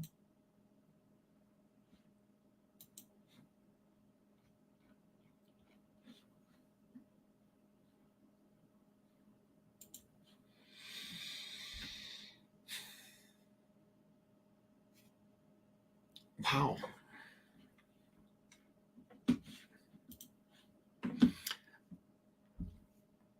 Godwin and Jones no touchdown. Daniels could have thrown more touchdowns. Bauer didn't. Yeah, with Bowers, that was. I'll be honest with you. As many players as that was out, with as many players as that was out, I was kind of expecting a bigger game from Bowers. It's an ugly game, but I mean, if you're a Raiders fan, you love the win.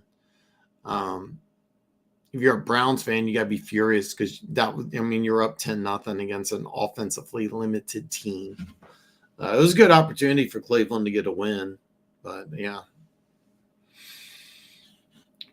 Oh yeah, you should. I'm gonna level with you. Yeah, if you got all 4 of these guys and you need 25 points, I would be floored if you didn't win. I would be floored. Yeah. We answered some fantasy football questions. I ranted a little bit about Joe Flacco needing to be the starter in Indianapolis. Derrick Henry leading the NFL in rushing. What we didn't talk about was your Chiefs going 4-0 with Patrick Mahomes having the worst September I think I've ever seen. I mean, 5 interceptions in 4 games. Chiefs are 4-0. That's the rest of the NFL doesn't want to hear that.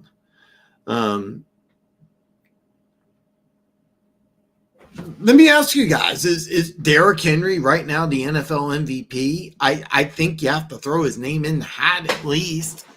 It's 4 games. We're 1/4 of the way through the season. We can talk about guys that, potential MVP. Why not?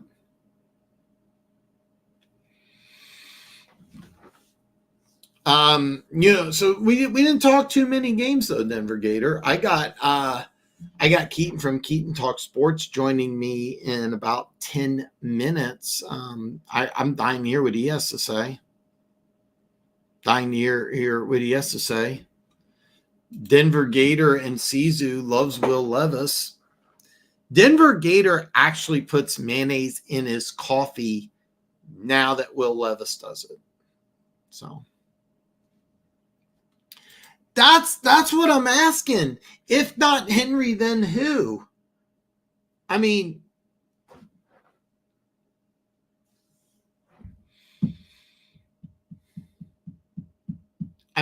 Sam Darnold.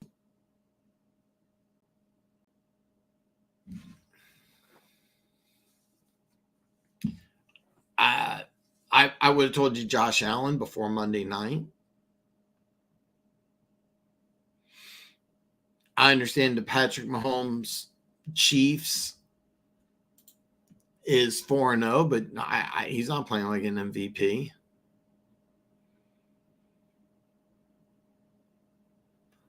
Somebody on the ESPN said that Jaden Daniels is playing the best out of every NFC quarterback. I'm like, that was my reaction.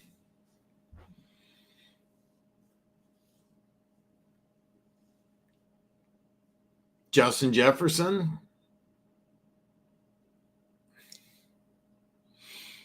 I would consider TJ Watt. Before Sunday, I would have said Josh Allen. It's a no-brainer.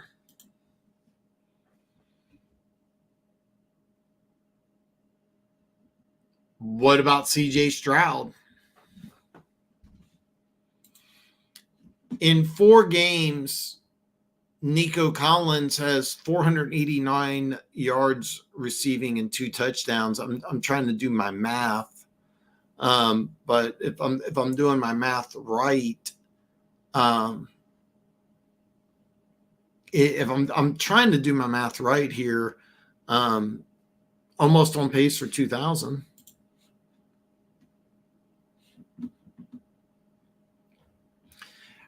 Let me ask you something. And it's hard to do, but let's look at Sam Darnold's numbers, okay? What if this was Patrick Mahomes?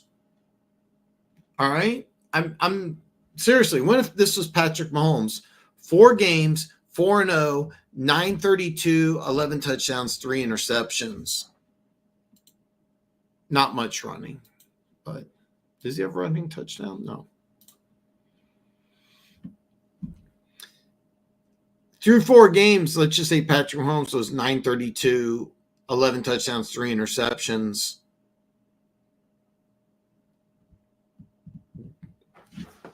You'd probably go, okay, that's probably MVP because it's Patrick Mahomes. Because it's Sam Darnold, by the way, 20 out of 28, 275, 3 touchdowns and a pick in Lambeau with a win.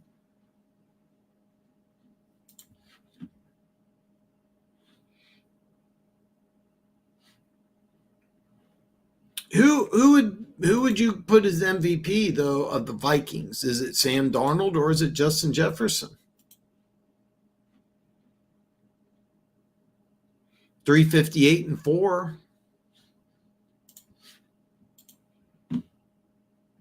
Yeah, 4-0 matters. 4-0 matters.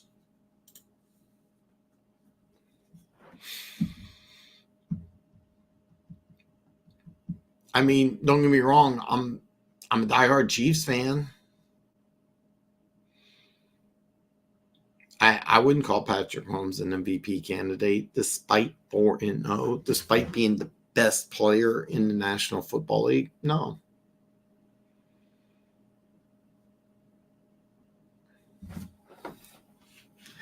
I'm going to level with you. I like Detroit in this game quite a bit. I really, really, really do. I really, really, really do. However,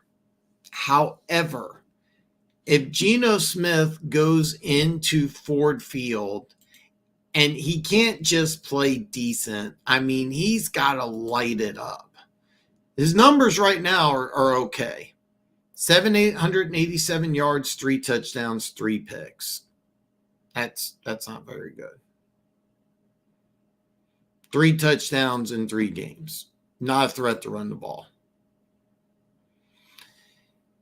He would have to do something crazy.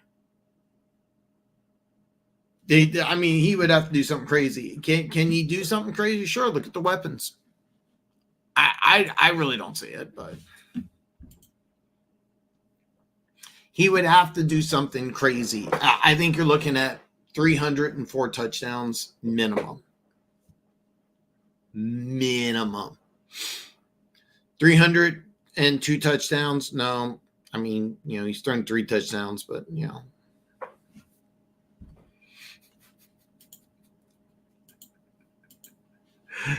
Levis is MVP for every team he plays. Yeah, I mean, he's just I really listen. I'm gonna level with you. Just straight out of college, I liked Mason Rudolph better than I liked Will Levis. I really did. And my guess is that because like publicly Mason Rudolph says all the right things. Remember there was the whole thing with him and Miles Garrett, and Miles Garrett accused him saying that he was an N-word. I don't believe that. If you watched Pittsburgh last year,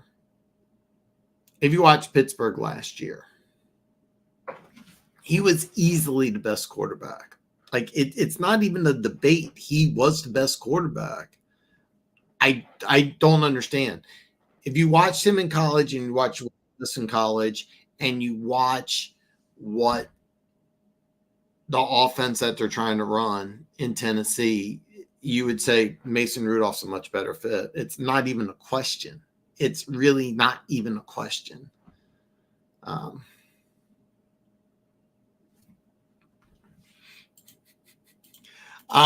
Seriously, you could. I think you still could make that argument. I know it 2-2, but you can make that argument. You really could. I think he's the fantasy football MVP.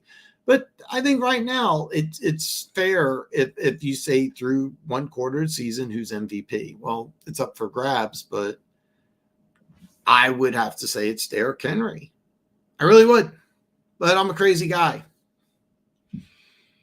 Fantasy, Saquon, but those two wins that they needed against two big teams, Dallas and Buffalo, they just rode on Derrick Henry. Guys, I'm going to take a quick commercial break, but when I come back for hour 3, you're in for a treat because I'm bringing in Keaton from Keaton Talk Sports. So stay tuned as I bring in Keaton, and we're going to go to a commercial break, so stay right up. I'll be right back. As we take a quick commercial break, just a friendly reminder, the award-winning NFL Week 5 Picks video will be released tomorrow, 1 p.m. Eastern Time, 10 a.m. Pacific Time. Make sure you check it out. It's going to be awesome. Dan Talks Football is a proud affiliate of BetUS. You can get up to 125% bonus as featured, or do what I did and take a 20% bonus up to $2,500. I made a video where I show you my first $100 deposit, and thanks to the extra 20%, it turned into $120 instantly. This promotion isn't just for 1 or 2, but your first 3 deposits. Click on the link in the description and start winning today. Make sure you stick around for Keaton from Keaton Talk Sports, who joins us every Monday. Keaton is ready to answer all your questions and is always a good time. Keaton joins us for hour number 3, so you make sure you want to stay put as we get back to some more Afternoon Delight.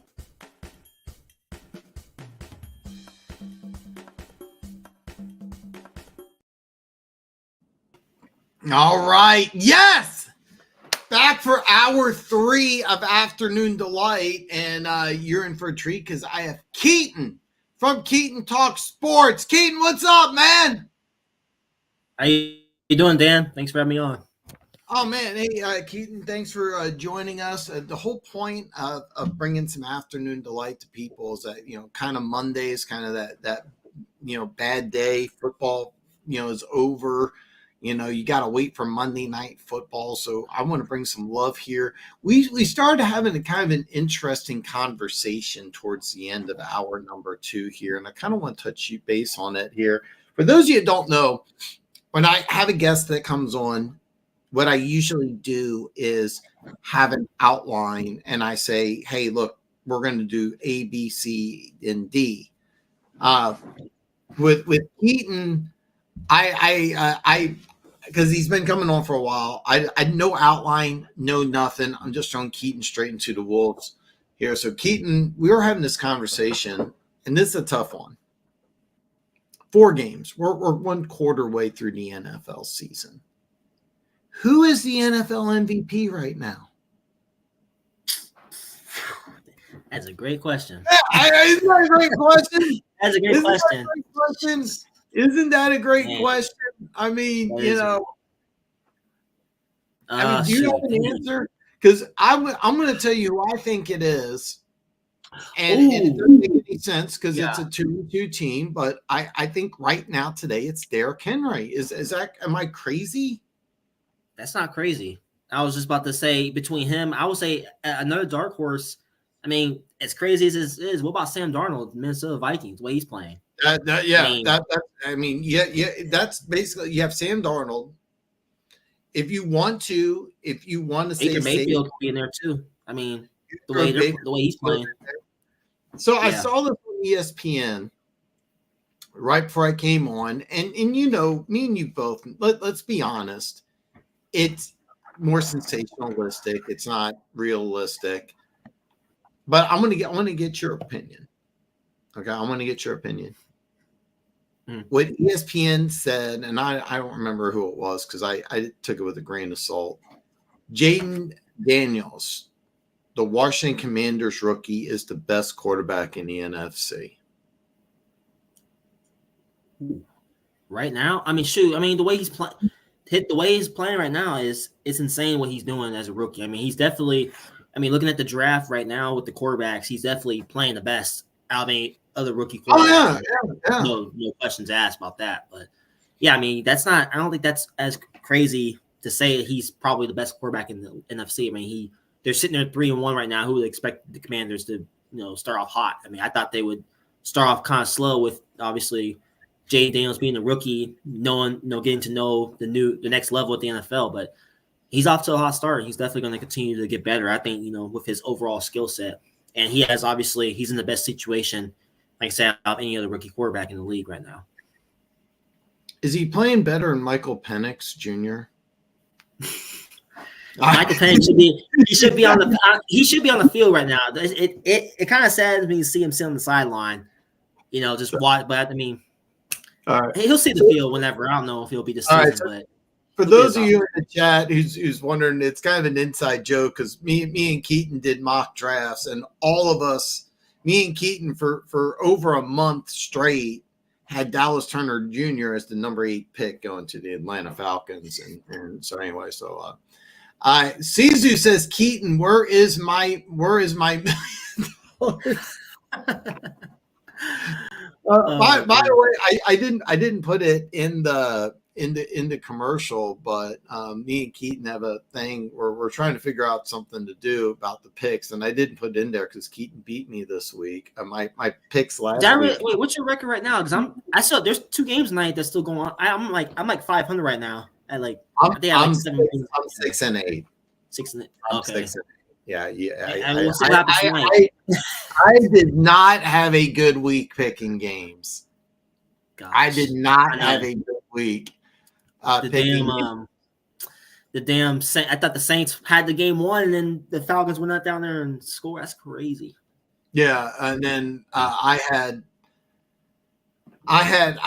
really thought Arizona would come back. So I was kind of surprised. I was surprised about that. I thought that was gonna be like a high scoring game, close game, but I was like, dang. I didn't have a chance to go back and watch the game or the highlights, but I was really expecting Kyler Murray against that Washington defense to have. I don't understand. I know that they have some issues on the offensive line, but I did not expect that. I'm floored. And by the way, it's that whole NFC East is fun. So Keaton, you obviously after 4 weeks had Washington Commanders as the best team in the NFC East. I didn't have them. I had the Philadelphia Eagles. I'm surprised. This NFL season has been nothing but surprises so far. I mean, who would expect Minnesota to be sitting here at 4-0? Who would expect the Washington Commanders to be where they are? It's just, we're just as fans, we're just predicting, but we're at the end of the day, we're not always going to be right. It just comes to a surprise to us. But it's been a fun, entertaining season so far. So I'm looking forward to the rest of the year. Yeah, if somebody told me before the season that the Washington Commanders defense was going to be really good, I would have said, okay, you got a chance to make the playoffs, but I'm not surprised that Daniels is playing well or better than Daniels is playing well or better than Caleb Williams, but I did not expect him to be playing this well. I still think is he the best quarterback in the NFC? I'm not going to say that, but he's playing really well. I want to see him stop running the ball, but I don't know if you remember this, but about 15, well, I don't think it was 15 years ago. I think it was 10 years ago. Do you remember RG3? Yeah. Mm-hmm. He was doing the same thing, and then he kept running, and he messed up his ankle and never started it, and it was never. We got a fantasy football question. Dave, great question here. Hey, fellas, I got a week 5 question with my starting lineup. Who do I start as my starting quarterback? Do I start Kyler Murray or do I start Justin Fields? Also, Dan, thanks for telling me to start Addison. Yeah, I listen, Dave, I am here to help everybody win their fantasy football leagues. I want everybody to win.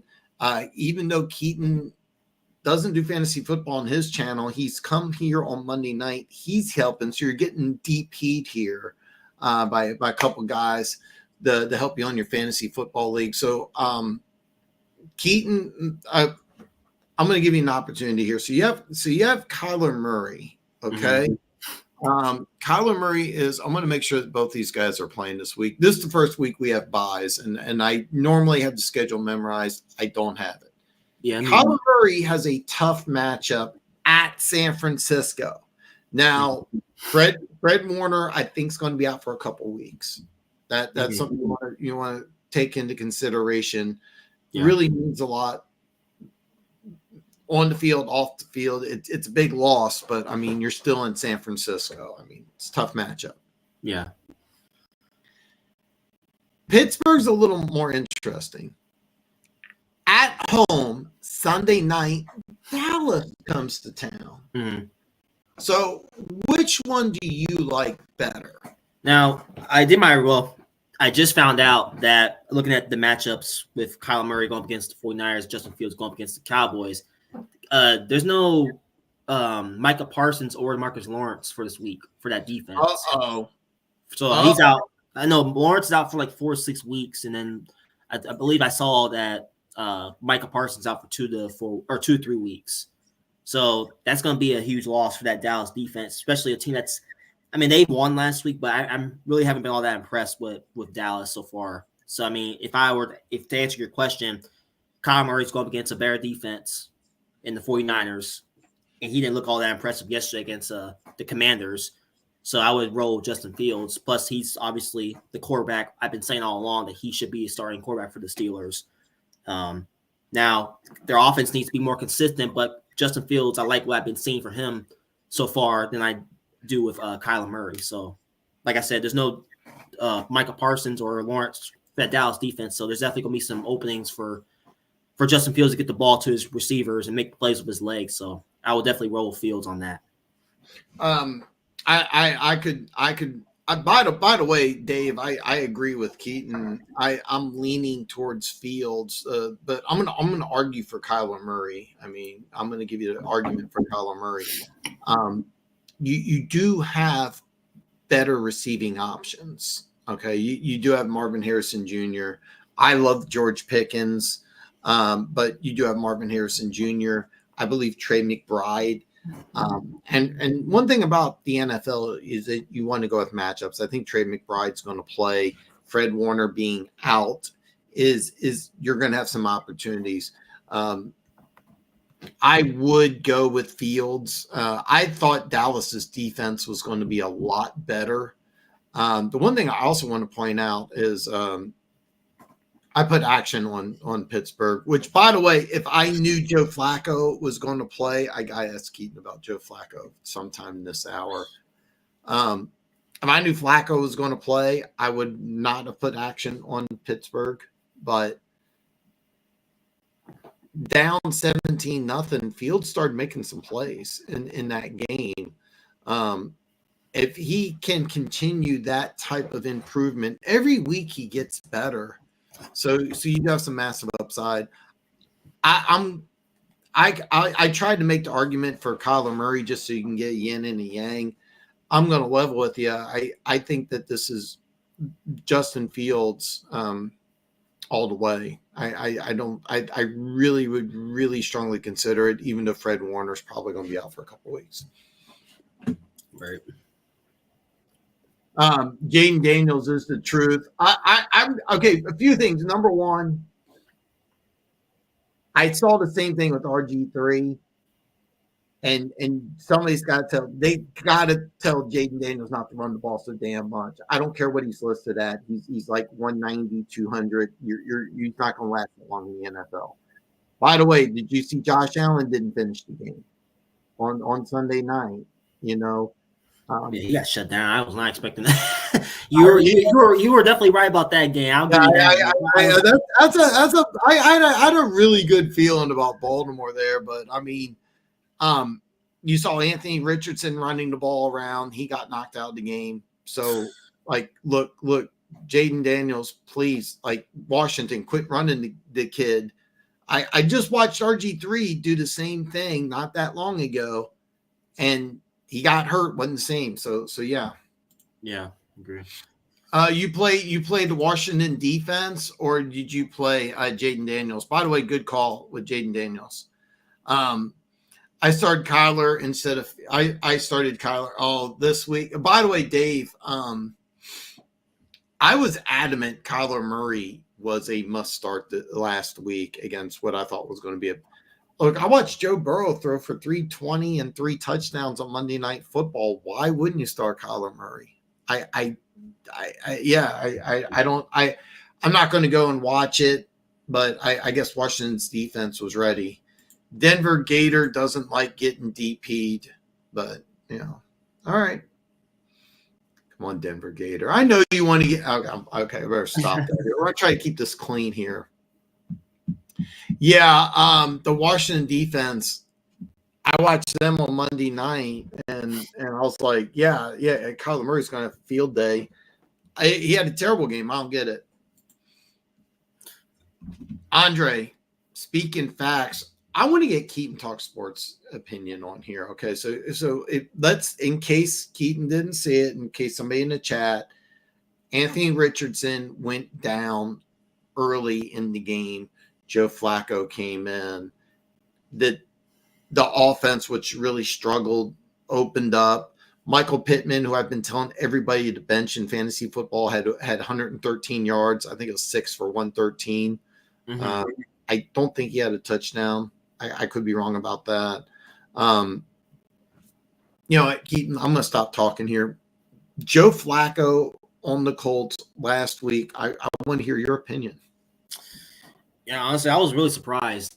Like, I was not expecting the Colts to put up that many points against a really good Steelers. I mean, the Steelers defense had been balling before this past week. I don't know what happened to their defense. They really neutralized T.J. Watt. I don't think he had a sack the whole game against Flacco from what I watched. Flacco had basically a field day just getting the ball to his receivers. And like I said, I mean, it kind of reminds me a little bit of the Carolina situation where, Bryce Young, the offense couldn't get anything going. They throw on a veteran quarterback, Andy Dalton. Offense is significantly better. So it's like Joe Flacco has experience at his position. And I think he makes the game a lot easier for the rest of his guys on offense. And they just followed. He just made plays, and the rest of the guys followed behind him. They obviously, I believe they do look better with Flacco at running the quarterback because, not saying Anthony Richardson's a bad quarterback, but he has trouble staying on the field. So it's like best availability is availability, right? So I think Flacco definitely gives you a better chance to win games. I'm not saying Richardson can't win you games, but it's like I said, he hasn't been able to stay on the field at all. So, yeah, Flacco's been pretty impressive so far. I wasn't expecting him to put up that performance against that Steelers defense, but yeah, Steelers defense didn't show up that game. No, they didn't. Let me ask you another question here, because I love what you said. Can I get you to repeat that? I'm going to butcher it. The best ability is availability. Yeah, that was great. Can I? You know what? I'm going to say that tomorrow, and I'm going to say I said that. me. That is fantastic. There's an old saying I've used several times. You can't make the club in the tub, and that's more for preseason because you get these guys that come in and they look really great, and then I got to be out for 3 weeks. And hey, look, you're not the team. And let me ask you this here because he's questionable going into the week. What would you do next week if you're the Colts here? I'm drawing a blank. I was just talking about their schedule. They got a couple of good games coming up next week. When I say good games, they have a chance to win this game. Okay, at Jacksonville, it's a division game. So Colts at Jacksonville. Okay. What should they do? I mean, I'll just continue. I mean, honestly, I will just continue rolling with Flacco. I mean, like I said, he made the game a lot easier for the offense. It seemed like the Colts offense got more energy with him on the field. It's like he won you the game last week. Why not continue to roll with it and then throw Anthony Richardson back out there when he's actually ready? I wouldn't just throw him out there, especially after what was it? I think was it a rib injury he was dealing with, or I thought it was a rib injury, and then it was a head in. I think it was a concussion, but oh wow. Yeah. And he's right now he's questionable. But what I said earlier is that I don't care if he's can play or not. I would roll a Flacco, and then I would put Anthony Richardson in a package like the third and short, fourth and short for like that tush push that they do in Philly, a 2-point conversion play. You could put him in occasionally. Why not start Flacco and then bring in the I think he's 21 or 22, bring him along slowly, because I personally thought that's what they should have done anyway. When he was a rookie, they should have started Gardner Minshew and let the talented kid learn how to play quarterback instead of throwing him out there. So yeah, I agree. Yeah, I definitely roll Flacco. I mean, especially against that Jag. I mean, the Jags defense hasn't been all that good. I mean, that's a mess of a situation. I don't know if you listen to this or not, but I said this earlier. Listen to these 3 games here. If you're the Colts, listen to these 3 games here: at Jacksonville, at Tennessee, home against Miami. If you start Flacco, what's your record? Like, could you see them going 2-1 or 3-0? I mean, you could go, because their next 5 games is brutal after that. But listen to these next 5 after that, because you agree 2-1, 3-0 is possible, right? Right. Listen to these next 5: at Houston, at Minnesota, home against Buffalo, at the Jets, home against Detroit. Like you want to get as many wins as you can, because those next 5 games. Yeah. And I mean, you're how many of those are wins? Maybe 1. But I will say this: the Detroit game at home, you may catch Detroit napping because that's the game right before Thanksgiving. That's the only game that I would like. You may get kind of lucky, but I mean, after that 3-game stretch, so I want to start the guy who I have the best chance to win those 3 games, because those next 5 games I'm winning maybe 1, maybe 2. Yeah, probably 2 max. Yeah, I mean, get those wins early while you can. I mean, just I just wanted to make sure I'm not. I just wanted to make sure, because I'm sitting here, I'm looking at this going, this is very obvious. Go Flacco. What do you think about Baker? He's also an MVP. Excuse me, talking is hard today. He's also an MVP contender. I think he is. Yeah, I think he's in the conversation. I think he's in the conversation. I think he's in the conversation. By the way, Andre, I'm sitting Richardson. They can win with Flacco, in my opinion. You're going to hear this from me. I agree. The rest of and you're going to hear from Keaton Talk Sports. I wasn't sure I'd get the same answer from Keaton. Normally I throw out an outline.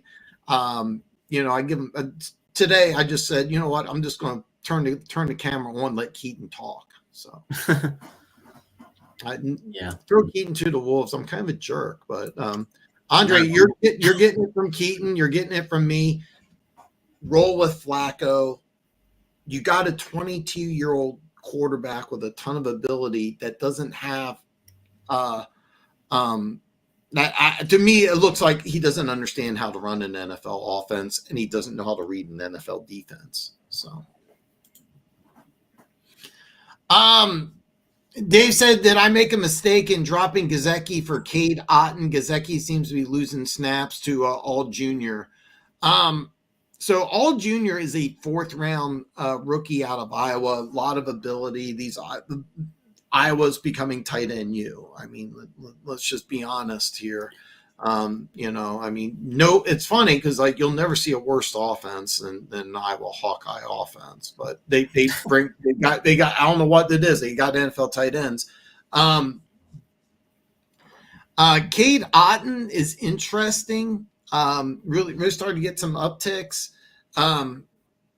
Here's the drill, Dave. Cincinnati every year replaces their tight ends. They've had it was 3 years ago. They had the guy. He's in New York. He got cut this preseason. I'm drawing a blank on his name.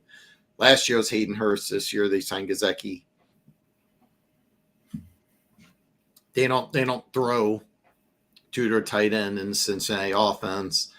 I was kind of hoping Brock Bowers would fall to the Bengals. I thought that would be a good fit, draft wise. Cade Otton's solid. The one thing about Gesicki is he's got ability, but not only is he losing snaps, for some reason the Bengals don't like throwing to their tight ends. I don't have an answer for you, but I would slightly lean towards Otton. I'll be honest with you. I would like for you to have a better option at tight end. Keaton. Yeah. Okay. Yeah. Gesicki. I mean, he'll give you, like I said, he's has ability. He has potential to, give him the ball in short down situations, but it's a tough call. But I definitely roll with, like I said, the better tight end option. All right. I'm gonna let Keaton start with this one. Curious, Dan, with the Rice injury, how do you think this offense will flow now? More pass heavy. Who's the wide receiver number 1 now? So Keaton, everybody sees the awesome old school Pats jersey or the Pats banner in the background. By the way, that's so awesome.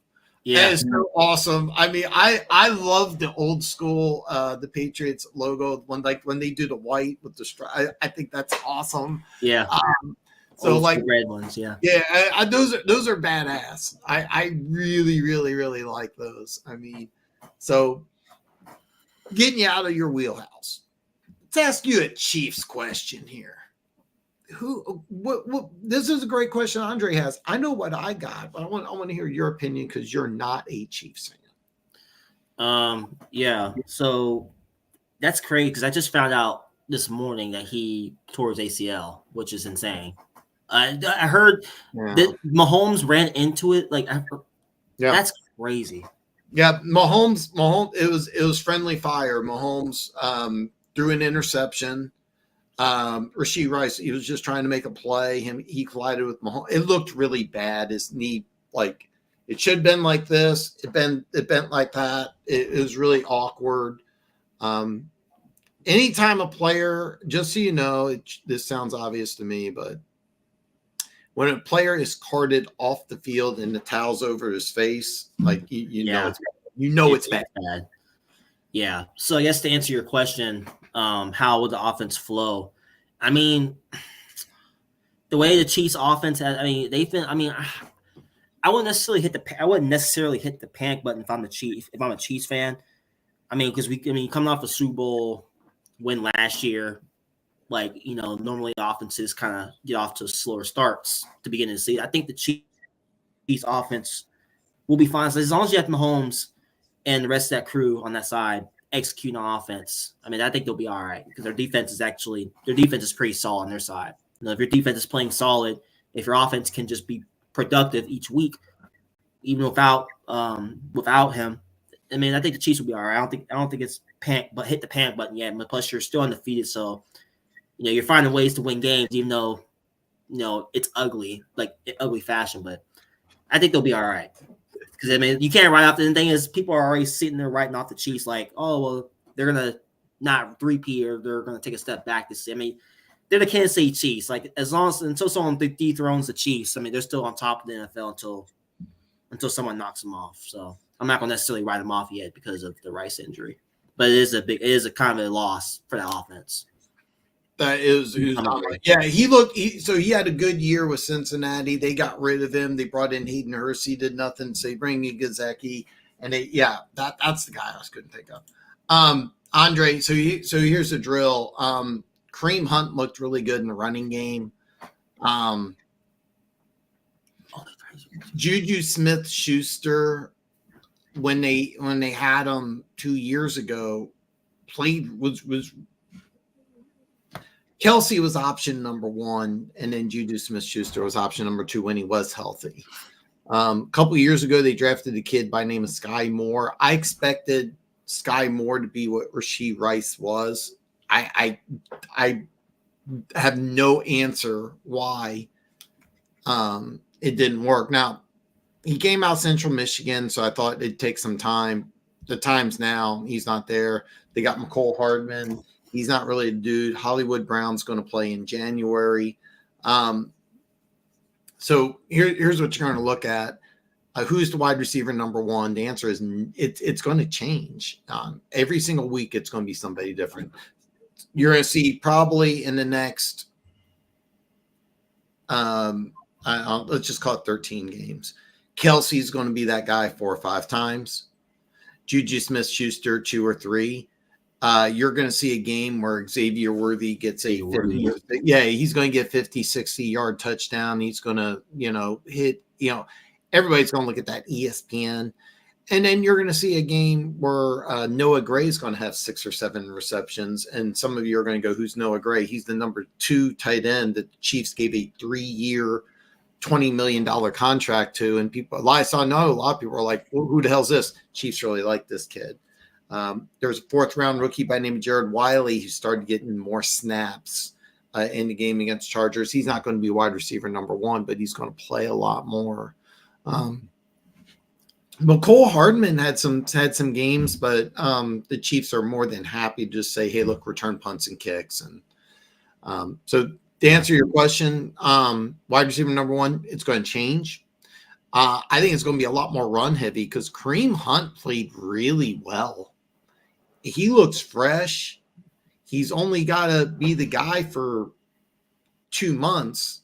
That's it. I think it's going to be fun. The Chiefs play on Monday night against the Saints. That's going to be fun next week. So we'll find out. Yeah, it's going to be a good game. Everybody wants the Chiefs to win that one too, even Saints.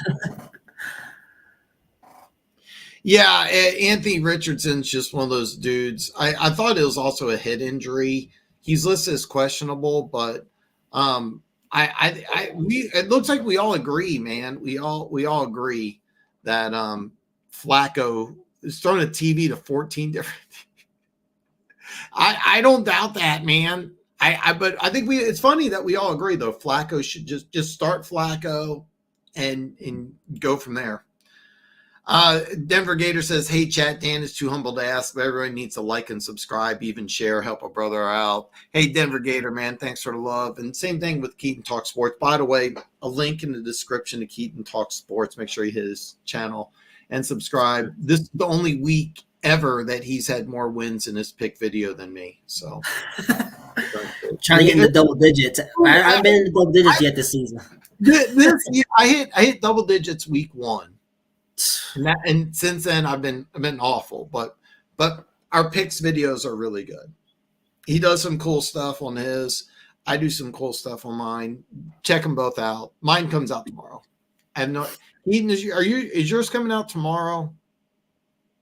It'll probably be out tomorrow evening. I'm still working on it currently. Yeah. All right. Yeah. So yeah, I already have everything except for the Monday night opponents. and then I just have to put everything together. Yeah, I'll have it out tomorrow. Dave asked, do my Jets have this shot against the Vikings? The Vikings are rolling right now, but I know London games can be weird.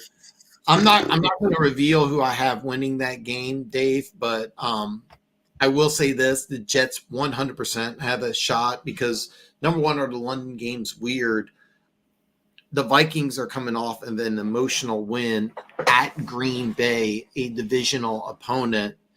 Now you play a pissed off team with a good defense. That's always a bad matchup when you have a team coming off of a big win, going against a veteran team coming off of a loss. And one thing about the Jets is that defense is still really good. I mean, yeah. Look at the stats. I mean, the stats were great. It's just the offense was bad, and you got talent. So 100% they got a chance. Keaton, you're a Patriots fan, man. I mean, you're telling me Jets are a good team, aren't you? I mean, they have a good, like I said, they have a really good, solid defense. It's just the thing with the Jets is like their coaching needs to be better. Their coaching, Robert Saleh once again got exposed yesterday. Once again, yeah. I mean, until like I said, I don't like their coaching because sometimes they don't make adjustments. When things aren't working. I mean, the Jets have a raw. I mean, there's really no excuse why the Jets. I mean, on paper, like I said before the season, there's no reason why the Jets should not win the division. But the problem is, like Robert Saleh and that rest of that coaching staff, Nathaniel Hackett, offensive coordinator, sometimes they get very vanilla offensively. So it's like, I don't know if they, I know it was raining in that game yesterday, but like, it rained. I'm not going to let that rain be an excuse on why they lost the game. I mean, they had plenty of opportunities to win that game. I just think the poor coaching is what's going to hold this Jets team back. So, and it should be a good game. I haven't made my prediction yet with this video, so I'm gonna hold that off till tomorrow. But they have a shot. That's just their coaching staff needs to be more creative offensively and just not get exposed every week. Not every week, but every other week. Yeah, you got both guys here. Dave telling you the Jets have a legitimate chance to win this game. I think it's a matter of fact. Normally, I can't stand the London games, and because I'm here on the West Coast, they start at like 4 a.m. or something. Really, I haven't adjusted to like the night game start at 5 out here. It's really weird, man. Keaton's on the East Coast, I'm on the West Coast, and I have no idea when the London games even start. It's something. It really is. It's something ridiculous here. It's like 9:30 my. I know it starts at 9:30 my time. Like it's in the morning. It's weird. I remember in Kansas City. I was like, God, these are early. And 6:30. I'm gonna level with you. So like because the Chiefs play on Monday night, I'm sleeping in. And I'm going to be about 5 hours behind on the games because it'll be 6:30. And then because I hate the fact that I'm going to have to wake up at 9 to get ready for a 10 a.m. game. So yeah, 6:30 is some bullshit. All right. Sorry. I'm not happy with that 6:30. I'm sleeping in. And then hitting the DVR. The highlights. No, I'm gonna watch the whole game, but I'm skipping. So if you watch a DVR game and you skip through all the commercials, you can watch that game in about 45 minutes. At least the way I do it. Now, I skip the huddles, some of the replays. Sometimes I go back because one of the things that I do, and I'll try to keep this rant to a minimum, is when I watch games, I'm not watching the fantasy football highlights. I'm watching the offensive versus the defensive line. I'm one of the things I noticed about the Chiefs Chargers is that the Chargers 4-man front just ran a lot of stunts against Kansas City and really caused a lot of problems. And I'm kind of worried going forward that more teams are going to see that. I know if I saw it, I know an NFL defensive coordinator saw it. I know Philly really struggled. I want to say it was against Atlanta or whatever, but when they just were running Saquon Barkley just right up the middle, no problems at all. When Atlanta started running stunts, caused all sorts of problems. I know Mekhi Becton got beat for a sack, even though he was having a great game. I look for things like that. So sometimes I rewind and I need to watch. But that's it. Oh, the funk. The Chiefs suck. Stop kissing up. This is directed towards you. Yeah, I love funk.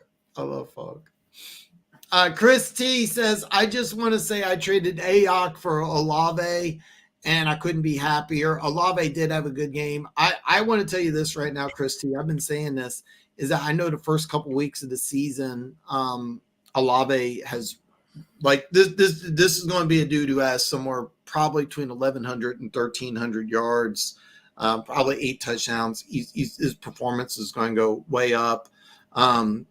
Keaton, where did Chris Olave go to school at? I don't remember. All right. Yeah. Keaton's been saying Ohio State's wide receiver.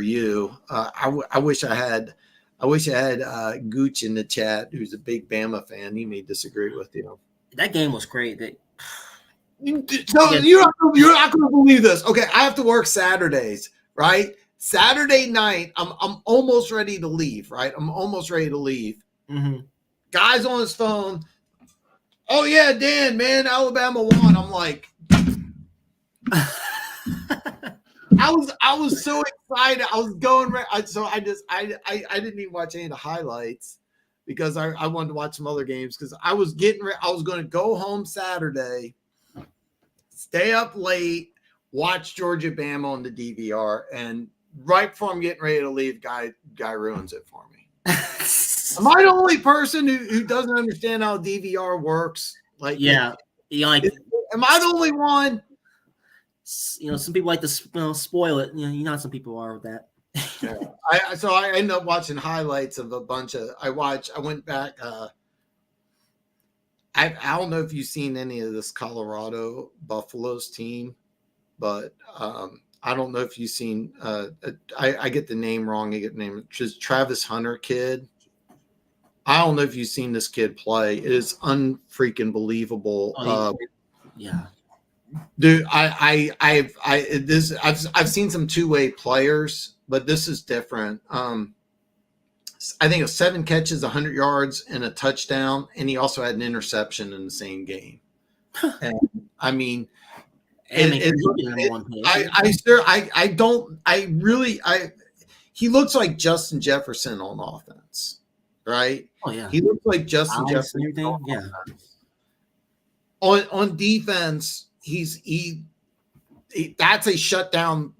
That's a pro. He looks like Christian Gonzalez. I was just about to say that. I'm seriously. So the mock draft, I saw. I'm already doing mock drafts. I know you do mock drafts too. So I already saw one. By the way, the mock draft. One of the two I saw had him going number 2 to the Giants, and I'm like, the Giants are taking a quarterback, but need a quarterback. Sure. Yeah, I mean, I'm like, so you got that wrong. I mean, Giants are taking the quarterback, but yeah, he's going top 5. I mean, like, and then I went back and I wanted to watch this. They have a running back in Boise State who. Oh yeah. He's balling. Like, it's crazy what he's doing. I'm not exaggerating when I say this. You're a little young, but I know you know who Barry Sanders is. That's the only thing I can think of to describe this kid. Like, this kid looks like Barry Sanders. For those of you who don't know, Barry Sanders in college had like the greatest single season of all time, and that's what was it? Ashton Gentry, I think that's his name. Yeah, that's what he looks like. He looks like Barry Sanders at Oklahoma State. Like, it's crazy. It's crazy. Yeah, no, that's insane what he's doing. And we're not even like a quarter way in the season. He's already doing what he's doing. It's insane. It's insane. So, Christy, I apologize because you said Olave. I know Keaton is a big Ohio State fan. Yeah, I think you made a smart move. Keep in mind Kittle's coming back, Deebo Samuel's coming back. Exactly. Next year, when you do your draft, I may rank Ayuk higher than Olave. I have to think about it. Next year, I will be doing more fantasy football draft videos coming into the season. I didn't do that at all this year, but yeah, you're going to be happy with this move. Oh God, so he got hurt. Harold Jenkins. That dude can play, and he would be a great fit for your Lions. All right. Oh, yeah. That defense, yeah. Oh, I didn't know you're a Vols fan. Denver Gator is Tennessee. They're number 5 right now in the country. Oh yeah. Denver Gator is a huge Vols fan, in case you didn't know that. Jonathan, okay, wide receiver Rice, Deontay, Amari, Higgins, Quentin Johnson, Lazard, Cup.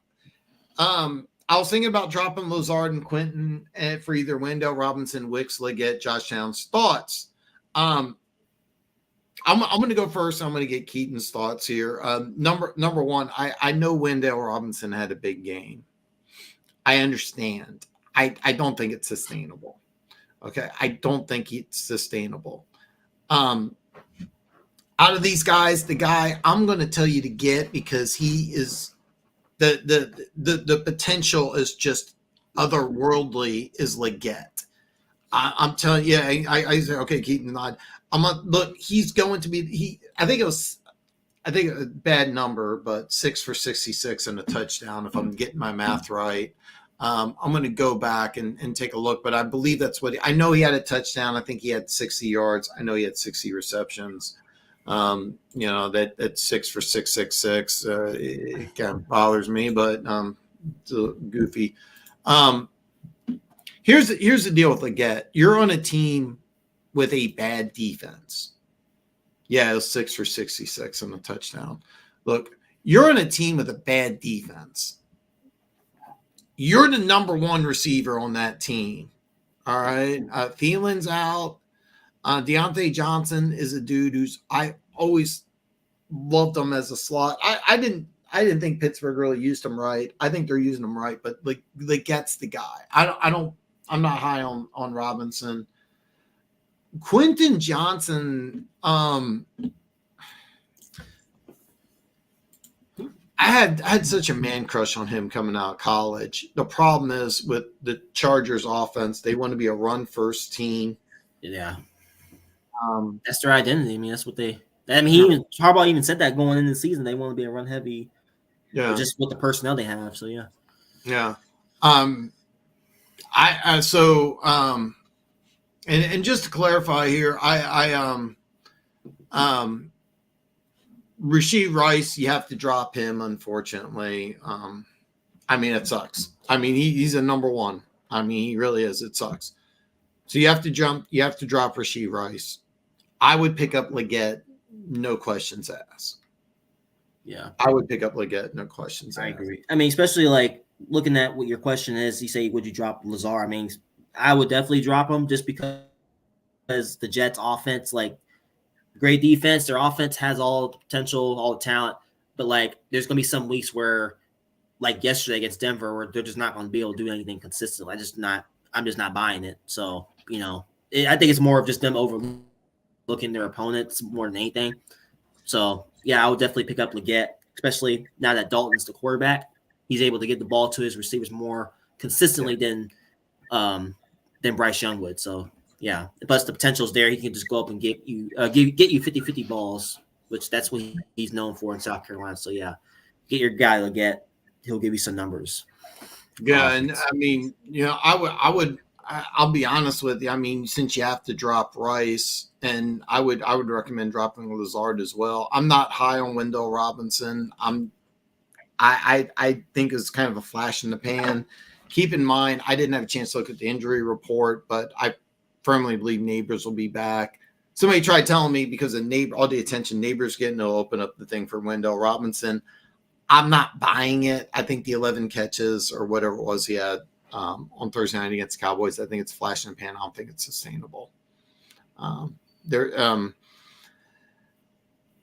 If Flacco is the starting quarterback, I'd lean towards Downs a little bit. Because you need to. You need to, but I would keep Quentin Johnston for now. It's not a good option. But you have some other good players on your team, but dropping Rice, dropping Lazard, picking up Leggett's, and I think Leggett's a no-brainer. I would take Downs over Robinson only if Flacco starts. Yeah, same for the German game. It's going to be 6:30. When you say, are you talking about Daniel Jones? You say, who you have to start? Oh, this is a great question. Who do we like in tonight's game here? I already released my picks. I'll tell you who, but Keaton, in case they didn't watch your video, who do you like tonight? Dolphins, Titans, and who do you like between Seattle and the Lions? Well, in my video, because this thing is, I was going back and forth with this first game, Dolphins Titans, just because like we understand there's no Tua in this game. The Titans, obviously, you look at their first 4 games. Honestly, they should have won that Bears game. They probably should have beaten the Jets. If Will Levis isn't an idiot and just didn't, learn how to take care of the football instead of being a hero. But looking at this game tonight, I had the Titans beating the Dolphins just because I don't like the Dolphins' chances about Tua. I know Tyler Huntley they just picked up, but how much impact is he going to be for that offense? Like, how consistently is he going to be able to give Tyreek Hill and Jalen Waddle the football? And plus, the Dolphins' defense is pretty weak. Like I said before, I don't like them getting rid of Christian Wilkins. I mean, their defense is not good at all. I mean, they can't really stop anyone defensively. Plus, their run defense isn't good at all. Teams can just run up the middle against that defense. So I have Tennessee winning tonight. I just think this is a prime opportunity for them without Tua to get their first win of the season. And if they don't get their first win tonight, then you may be looking at the number 1 pick, like Dan has mentioned in the past about them getting number 1 pick. So it would not surprise me if that were the case. And then the Seattle game, it's a toss-up. I was going between Detroit just because, like I said, they're at home. But, like, for some reason, Seattle seems to always – I don't know what it is with them going into Detroit and beating them, but they always seem to have their number. I know Pete Carroll's not there no more, but I love the job that Mike McDonald's doing with that team. I mean, they're sitting here 3-0, and I know a lot of people are probably going to go with Detroit because they're at home, but I think Seattle is going to continue to roll. And their offense is not as bad as people think. I mean, Geno Smith is not really turning over the football. So if he takes care of football on the road, utilize his receivers. I mean, I think they have one of the best receiving trios in the league. With Tyler Lockett. Yeah, I mean, it's not even a debate there. I think they easily have one of the best wide receiver trios in the league. So, I mean, like I said, like you said earlier, I think Seattle needs to rack up these wins early because I think San Francisco, they're off to a little bit of a slow start, but I think they'll get hot towards the end of the season like they always do every year. So I think it's important for Seattle to get that win tonight just to give them some cushion in the division. But it's going to be a phenomenal game either way. I mean, Detroit is going to – they're at home, so that I could see them win this game as well. But I just roll Seattle just because I think, for some reason they always seem to have the edge over Detroit every time they play. Yeah, I picked the Titans too because I think that they're going to, when everything's said and done, they're going to have number 1 pick in the draft. I think they're going to be terrible. I think that the situation in Miami, like, even the worst team in the NFL is going to win a game. And this is the week Titans win one. I like the Lions this week. The injuries on the Seattle defensive front. I'm not sold on Seattle. I'll just be honest. By the way, Funk, I want to clarify this. Only looks like Barry. So here's I pulled this up here. Through 4 games, 82 carries, 845 yards, 13 touchdowns. He's averaging 10.4 yards a carry. So the only thing I've seen like this in college was Barry Sanders' year at Oklahoma State. That's the only thing that I've seen.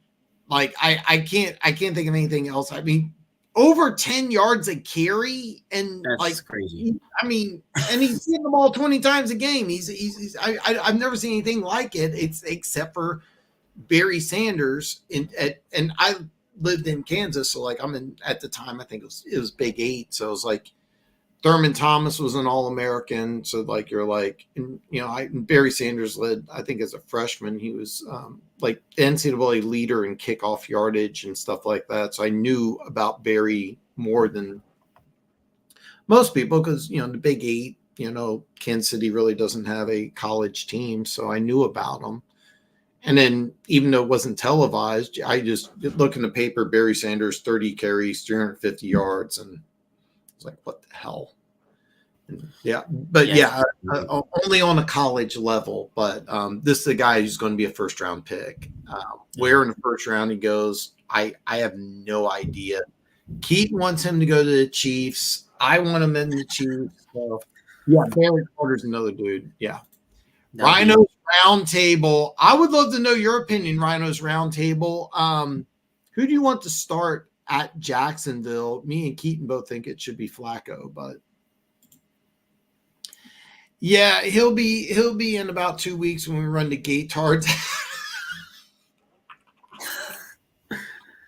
Games at home and not okay. Yeah, that's a tough environment to go in. I mean, they have one of the best home fields in college football. That's a tough place to get a win at. Tennessee's a good home field. Tennessee. Oh, I knew some girl, and okay, I can't rant on the Pacifics, but she was telling me about going to I call it Rocky Top, but going to the Vol Stadium. She's like, Dan, it's crazy. It's I think it's like 109 or 112,000 people. She's like, Dan, it's just crazy. It's nuts. Yeah.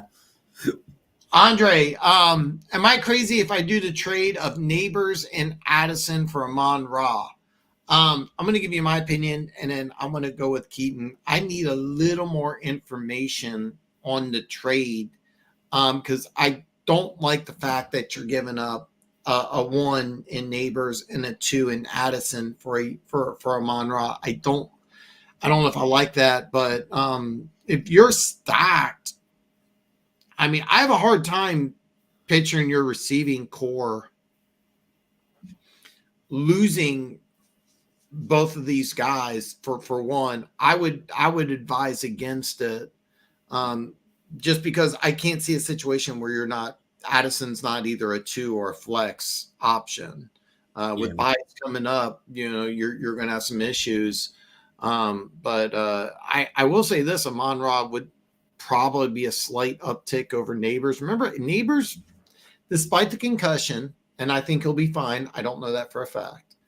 What was it? 12 for 110 last week. I mean, that was it 14 or 14, or I think it was around 14. I think because I watched the game. He had I think it was a 14 for. I have to go back and look at the numbers. It was over 100. It was 12 or 14 for over 100 yards. Yeah. Even without a touchdown, that had to give you about 20 points.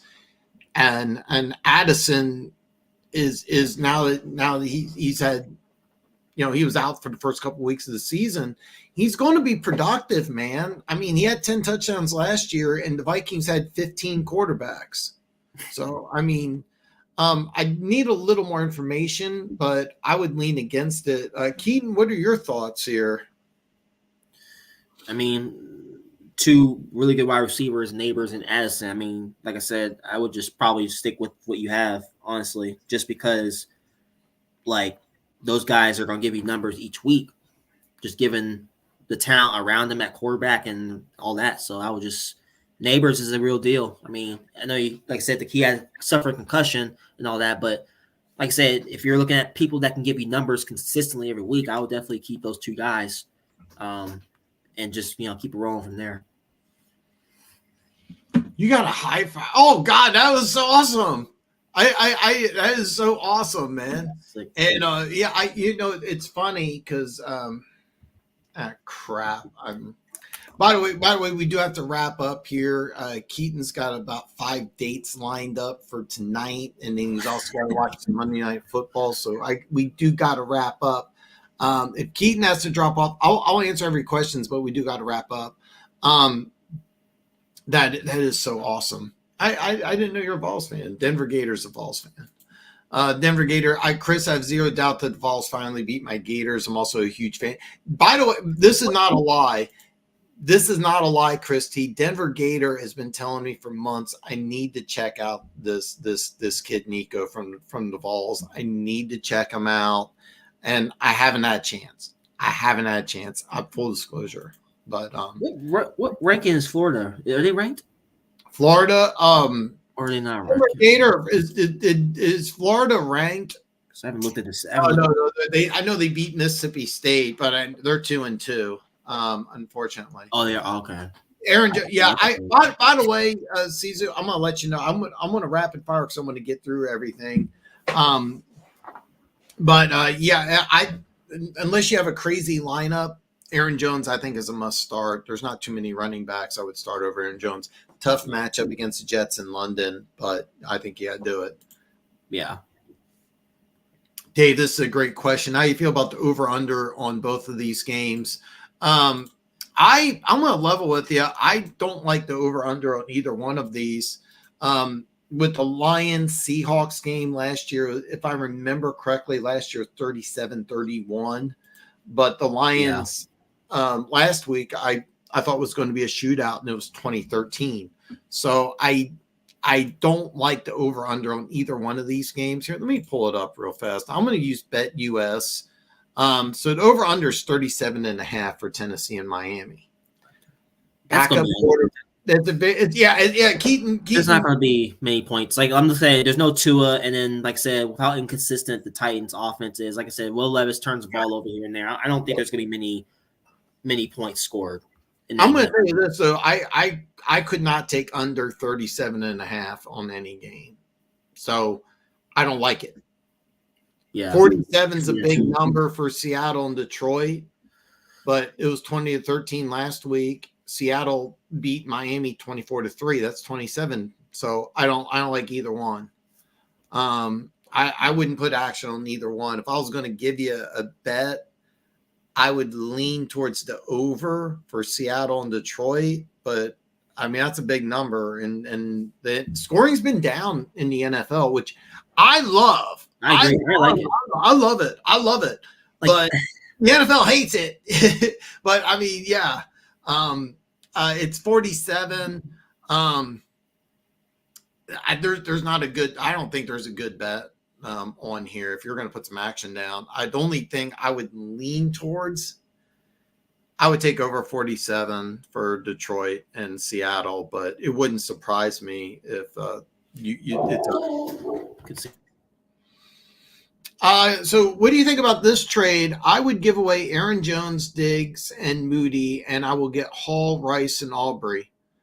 Well, I mean, Rice is out for the year. So, I mean, you're not going to pick up a guy that's out for the year, are you? Yeah, sure. Yeah. Yeah. So, Okay. You know this. You just want to get Hall. I would really recommend against it. And I keep in mind, I don't think Diggs' production is going to be. I'm gonna love with you. I know Diggs I think he had a touchdown last week. I think but his production has been, like I said, with the other receivers they have on that team. He's not a number one option on that team. No, he's not. No. I mean, he's really not. I'm looking at his numbers here real fast here because, I mean, I know Collins is leading the league in rushing. Last week, 5 receptions, 69 yards, 25 receptions, 33 and 2. And I think it's going to be, but you're doing this so you want to do this so you can get Breece Hall. I get that. 49ers kicker. Okay, you're giving away Moody. Aubrey, I should know who he's the kicker for. I'm just drawing a blank. I know the name. I'm just drawing a blank. I'm Aubrey. Come on, man. He plays for the Dallas Cowboys. Dallas Cowboys kicker. Is that who it is? Aubrey. Are you talking about Brandon Aubrey? Yeah, I'm trying to see who Aubrey. Okay, Aubrey. Okay, yeah, it's a Cowboys kicker. So you're getting rid of the 49ers kicker. You're adding the Cowboys kicker. That's a wash in my opinion. I would advise against it, even though I'm not high on Diggs. I would advise against it. I mean, so. But I get why you want Hall. I'm gonna tell you this. I'm gonna tell you this right now. Aaron Jones is solid. I don't know if he's gonna stay healthy, but as long as he is healthy, he's solid. He's really solid. So I would be against this, but I have a huge man crush on Breece Hall. So. Oh God, yeah. I would love to go to an SEC game. Neighbors is youngest player in the NFL to have 2 touchdowns in one game. Neighbors is him. He doesn't have a quarterback. Yeah, I love Neighbors. So wait till you get a quarterback. It's all right here. All right, this is going to be it. I stayed a little late, but I started late. Keaton's got a busy night here. The last 3 games the Lions and Hawks played were shootouts, but the Lions are going to run the rock, so I'm not touching either game. Funk, I agree with you. I'll look up some player props and take some unders on the Hawks running backs. Have a good night. Funk ended it nice. This is how you end the show right there. It's Funk just doing awesome. Keaton, man, I'm sorry I kept you for a few minutes late here, but hey, chilling. Appreciate having me on. Hey, man. Before I let you go, man, final thoughts, questions. The floor is yours, man. What do you want to say? Yeah, man. It's like I said, always a pleasure. Always a pleasure being on your show. Thanks for having me on. Thanks, guys. Make sure you guys subscribe to my channel. Links down below. Help me out a little bit. I'm almost to 600. Just glad to be doing this every week. You know, I'm excited for week 5 already. It's already 4 weeks in the season already. So let's just hopefully for a good week. And yeah, it was good being on here tonight. So appreciate it. Yeah. By the way, if you have a question, I'm going to work on my video, but if you do have a comment, question, if you put a comment below, I will get to it. It will be after Monday Night Football, but I will answer all your questions, and I'll be back on tomorrow with 3 more hours of afternoon delight. We'll go into the week 5 matchups in a little bit of detail, and you'll have me and Keaton's video out tomorrow. So please check it out. Have a great night. I'll see you all back tomorrow.